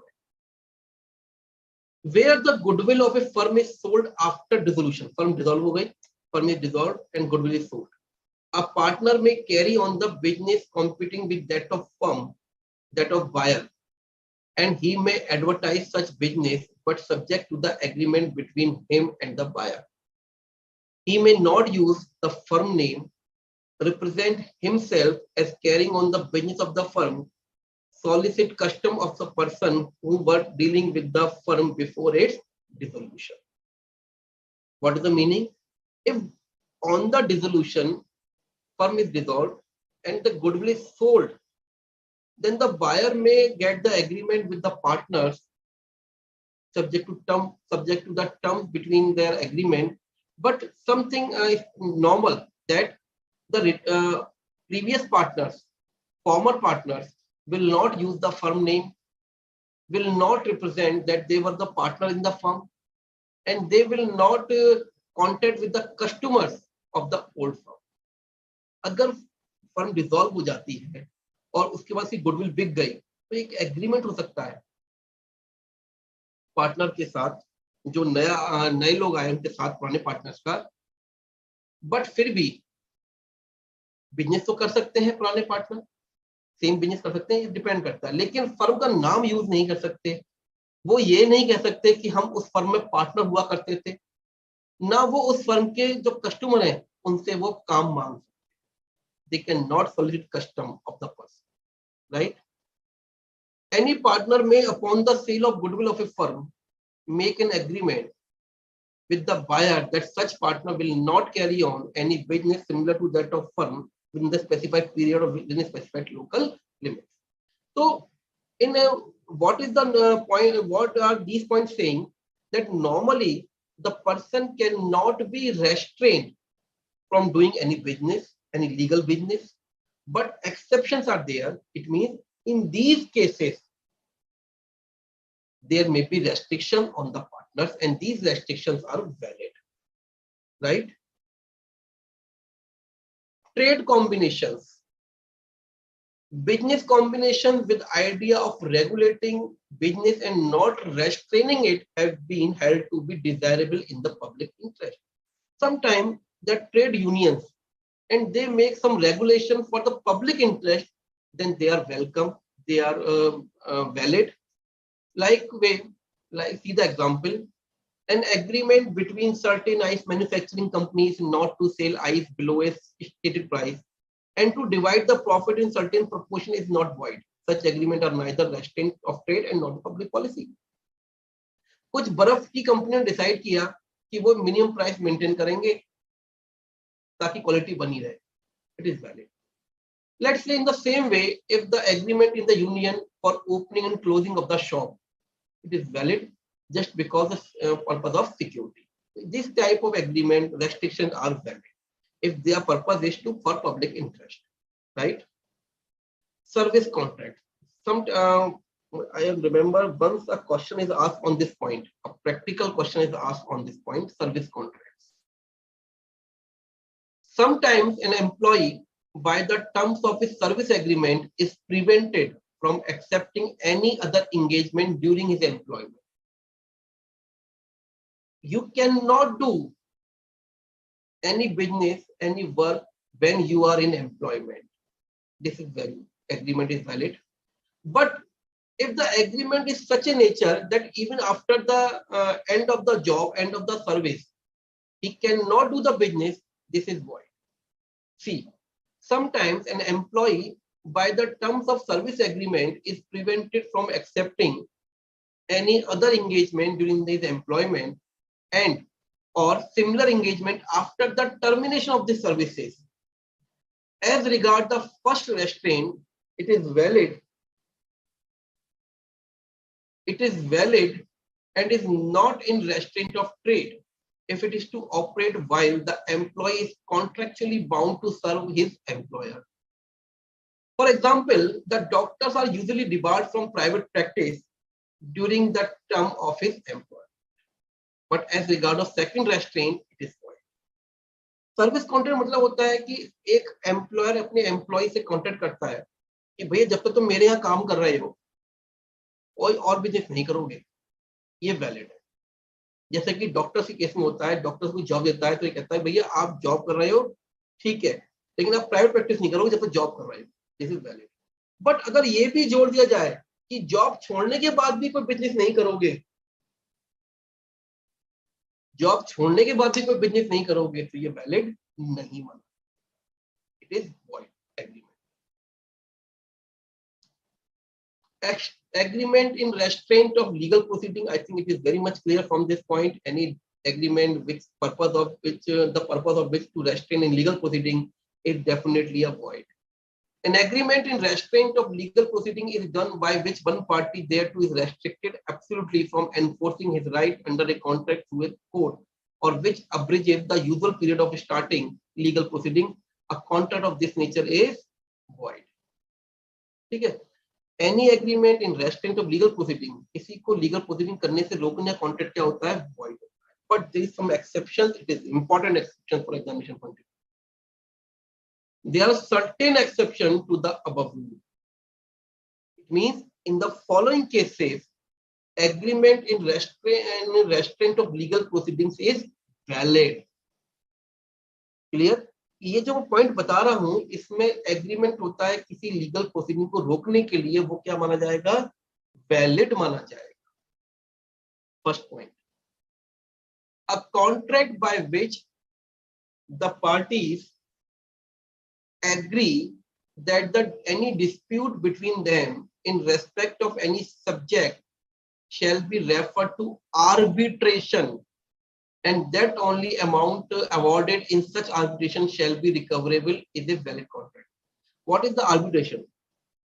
Arbitration means just like when suppose there is dispute between two persons, so they will decide, they will select two persons. They will first they have to select one person like a judge, like a arbitrator, like इसे बोलते हैं सरपंच, पंच बनाया गया. He will take the decision on the dispute. But let's say one person does not agree for the name. Suppose there is dispute between A and B, and A wants that C should be the arbitrator who will decide the matter, but B is not agree with C. So B will select another person. So there are two arbitrators now, C and D, let's say, and both C and D will decide one person. So they are the three arbitrators. So transfer of the case beside in the court to the arbitration is valid. एक arbitration का concept होता है कि आप case को court में ले जाके आर्बिट्रेशन में लेके जाएंगे. जस्ट लाइक पंचायत, सरपंच, दो लोग ए और बी के बीच झगड़ा हुआ, ए ने कहा भैया सी डिसाइड करेगा, बी ने कहा नहीं भैया सी पे मैं सेटिस्फाइड नहीं हूँ, मुझे लगता है ये पार्शियलिटी करेगा. तो बी ने डी का नाम सजेस्ट किया, तो सी और डी दो आर्बिट्रेटर हो गए. वो दोनों मिलकर एक को अपॉइंट करेंगे, तो 3 आर्बिट्रेटर हो गए, तो डिसीजन किस पे होगा, 2/1 पे डिसीजन दिया जाएगा. Similarly, a contract by which parties agree to refer the arbitration any question between them which have already arisen or which may arise in future is valid, but such a contract must be in writing. तो आपने पहले से you have decided in advance कि if any case of dispute we will not go to the court, we will decide the matter as per the arbitration. It is valid in some. It is always in case, normally in case of partnership, and this clause was always mentioned in the partnership deed. In case of any dispute, we will refer to the arbitration. Clear? Agreement, the meaning of which is uncertain. In case the meaning is uncertain, the meaning may be on the basis of uncertainty, may be on the basis of existence, quantity, quality, price, or title. See, example 42, A agrees to sell to B 100 tons of oil. There is nothing to show what kind of oil was intended. The agreement is void. I think we have already discussed this example. A agrees to sell to B my white horse for rupees 5,000 or 8,000. Price is not certain. A agreed to pay a certain sum when he was able to pay. He was able to pay. It means actual payment period is not certain. The contract are void. Wagering, sattebaji. Section 30.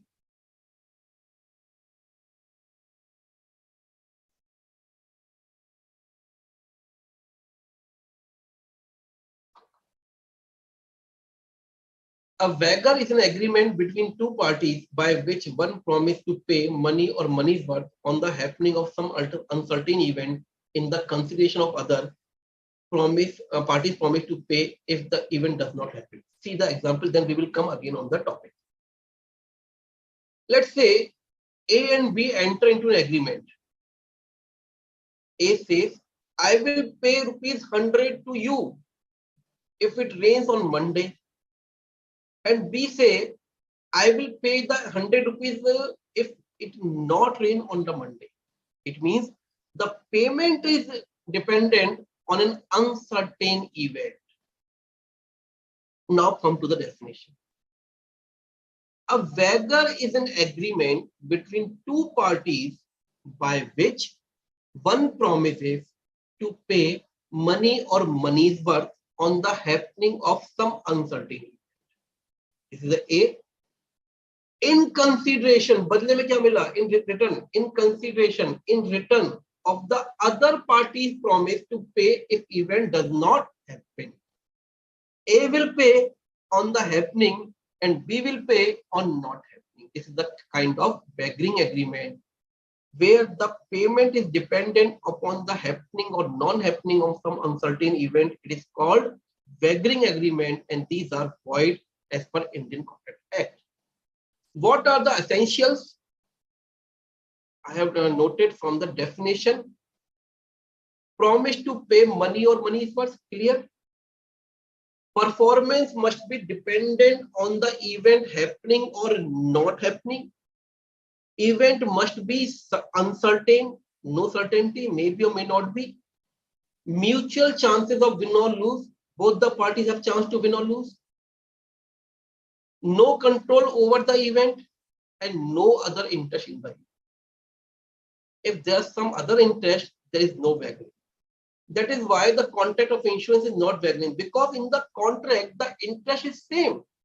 In case of insurance contract, the contract is entered between the party and the insurance company. But both parties want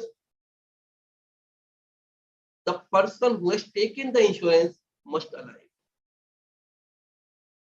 insurance का contract में दोनों का interest same होता है, जबकि वैगरिंग में दोनों का इंटरेस्ट अपोजिट होना चाहिए. इंश्योरेंस में क्या होता है? इंश्योरेंस कॉन्ट्रैक्ट होता है इंश्योरेंस कंपनी के बीच में और पर्सन के बीच में, और दोनों ही नहीं चाहते कि आदमी मर जाए, इसलिए इंश्योरेंस के कॉन्ट्रैक्ट कंटिंजेंट कहलाते हैं, वैगरिंग नहीं कहलाते हैं. वो इंश्योरेंस के कॉन्ट्रैक्ट वैलिड होते हैं, legal. Wagering agreements are void but not illegal, but in case of Maharashtra, in Maharashtra and Gujarat, wagering agreements are illegal. All other states, rest of India, it is void but not illegal. But in two states, Maharashtra and Gujarat, they are illegal. Suit to recover money deposited under wagering agreement. See, take an example. There is an wagering agreement between A and B. A says, if it rain, I will give you 100 rupees on Monday. If it rain on Monday, I will give rupees 100. And B says, I will give you 100 rupees if it will not rain on the Monday. Clear? But they both A and B contract with C. That C says, A says, sir, please, A says to B, please keep the money to C, 100 and 100. And C say request to C, please give the 200 rupees to the winner. What happened? A wagering agreement between A and B, and C becomes the security holder. It means C has taken rupees 100 from A and 100 from B, and the agreement between three that on the winning, C will give the amount to the winner, right? Now, please see the law. Money deposited with a person called stakeholder. Who is the stakeholder in this example? C. To be paid to the party winning upon the wager cannot be recovered by the winner. On the other hand, the loser can recover his deposit from a stakeholder, but where the stakeholder pays the money to the winner, the loser cannot recover it from him. What is the meaning? See, remember the example what I have discussed just before. A and B, the wagering agreement between A and B, and both A and B deposited 100 to C. Suppose A has won, but as per the law, because the agreement between A and B is void, A cannot recover 200 from C. He can recover only 100 rupees. Winner cannot recover the winning amount. He can recover only his amount. But if C has given 200 rupees to A, now B cannot recover the 100 rupees from C. B will recover the 100 rupees from A because the agreement between A and B was void. A और B के बीच में contract हुआ. A ने कहा कि Monday को बारिश होगी. A ने कहा मंडे को बारिश होगी तो मैं तुम्हें 100 रुपए दूंगा. B ने कहा भाई साहब अगर नहीं हुई तो मैं दूंगा. दोनों को किसी पर भरोसा नहीं था. दोनों ने C को रिक्वेस्ट किया, C भाई ये 100 रुपए तुम रख लो और जो जीत जाए उसे दे देना. 200 रुपए C के पास आ गए. अब लॉ क्या कहता है? लॉ कहता है कि इस केस में A और B का कॉन्ट्रैक्ट क्या था? वॉइड था. तो A मान लीजिए जीत भी गया तो भी वो केवल 100 रुपए जो उसके अपने थे वही क्लेम कर सकता है C से और क्लेम नहीं कर सकता. लेकिन बाई चांस C ने अगर पूरे पैसे दे दिए, 200 रुपए A को दे दिए, तो B के जो 100 रुपए हैं वो C से क्लेम नहीं होंगे, वो A से claim. Clear? So these collateral transactions, the validity of collateral transaction cannot be challenged because the main object is better. Main contract is void, but collateral transactions are valid. So for example, in a wagering contract, the broker is entitled to collect the brokerage. If the suppose in the example ABC, C has C there is agreement with C that the winner will give rupees 10 to C. The winner will give 10 rupees to C. Now, in this case, if A wins, A can claim only 90 rupees from C because the agreement of brokerage was valid. So A has won, so he has to pay rupees 10 to C. Clear? अब जैसे example था ABC में, अब ये agreement हुआ कि जो भी जीतेगा वो C को 10 रुपए देगा. अब सपोज A जीत गया तो A केवल 90 रुपए क्लेम कर सकता है C से, 190 नहीं क्लेम, क्योंकि जो एग्रीमेंट A और C का था ब्रोकरेज को लेकर वो परफेक्टली वैलिड था, तो वो तो C क्लेम करेगा ही करेगा. ठीक है, लेकिन जो A और B का था वो वैगरिंग था, वॉइड था, इसलिए अपना केवल वो अपना अमाउंट क्लेम कर सकता है, उसमें से भी उसे ब्रोकरेज देनी पड़ेगी. These are the transactions which are not beggar in examination. There may be the question for 4 marks. What are the agreement which are not considered as beggar? So game of skill, crossword, picture puzzle, athletic competitions, a subscription or contribution or an agreement to subscribe or contribute towards any plate or cup or other prize for a race or other contract, other contest prize or sum of money of a value of 500 or above to the awarded to the winner or winner of a horse race. It means to give an agreement to give the award in the horse race. Share market transactions in which delivery of stock and shares is intended to be given or taken. A contract of insurance is a contingent contract and perfectly valid. An agreement to do impossible act is always a void. We have discussed, bacho. This is a summary. So less time for super over 4 because it is already we have crossed 1 p.m. I'm starting the super over. Sir, is Shadi.com illegal? But it is they are charging consultancy fees, not a brokerage. Meaning of restraint to restrict. What if the Haldiram starts some business, same business in other name? It may be possible with some agreement.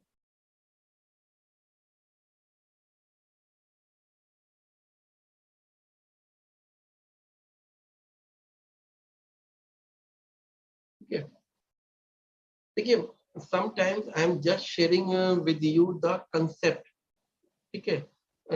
Miss Shivashri is saying, sir, this is not in our study module, so you must go to the study module. I'm just explaining the law. Okay. Purpose is to explain each and everything. Okay. So if it is not in the study module, you can skip. Right? Come to the point. Super over 1. Oh, sorry, super over 4. Question 1. All agreements are contract only if they are made for lawful consideration and with lawful object it is given in. Please listen carefully. All agreements are contract only if they are made for lawful consideration and with lawful object. It is given in section 1023, both A and B, none of these.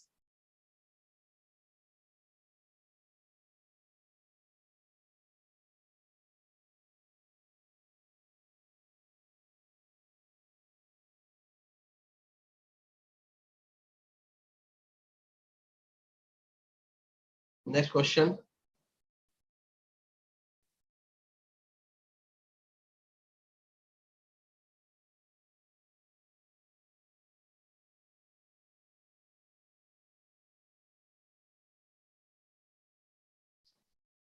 Someone is asking, sir, if firm is not registered, I think this should be covered in Partnership Act. So madam will cover, don't worry. A, B, and C entered into an agreement to carry on some fraudulent business and to share the profit in equal share. This agreement is valid, void, voidable, contingent.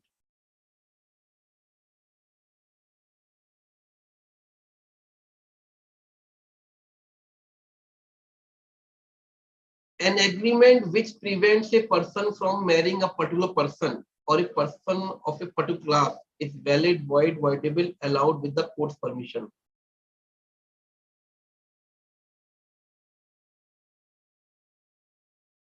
Please send the answers in one shot, not one by one. An outgoing partner can be restrained from carrying on the similar business only, any business, both of the business, none of these.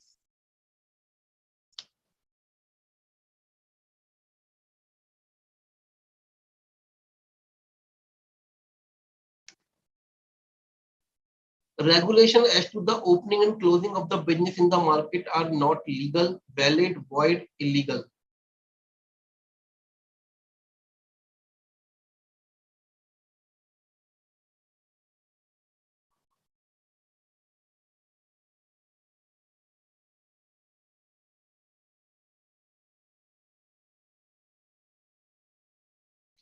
A agrees to enclose a space between two parallel lines and B agrees to pay rupees 5,000 to A for this act. This is an agreement to do.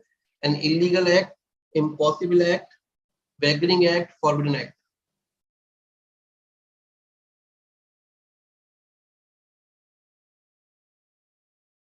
So this was the super over. Let's start the answers.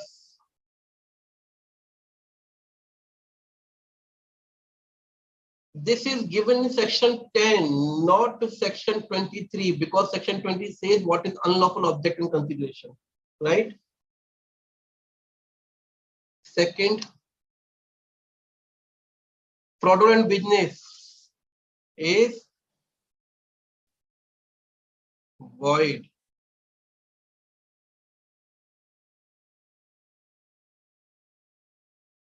Third, prevent a person from marrying is void.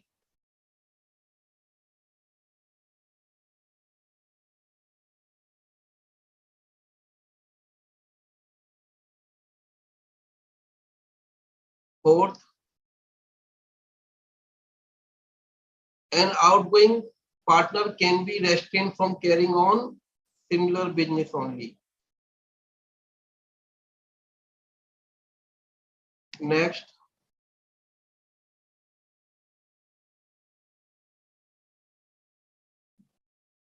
regulation as to the opening and closing of business in the market are valid.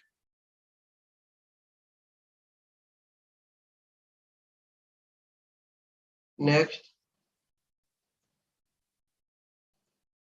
A agrees to enclose a space between two parallel lines and B agrees to pay 5,000 to A for this act. This agreement is impossible act. So the person who has given all the correct answers,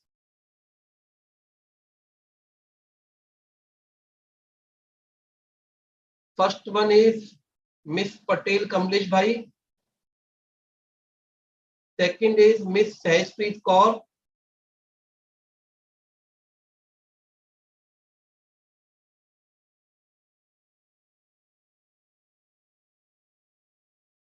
Third one is Mr. Devesh Soni.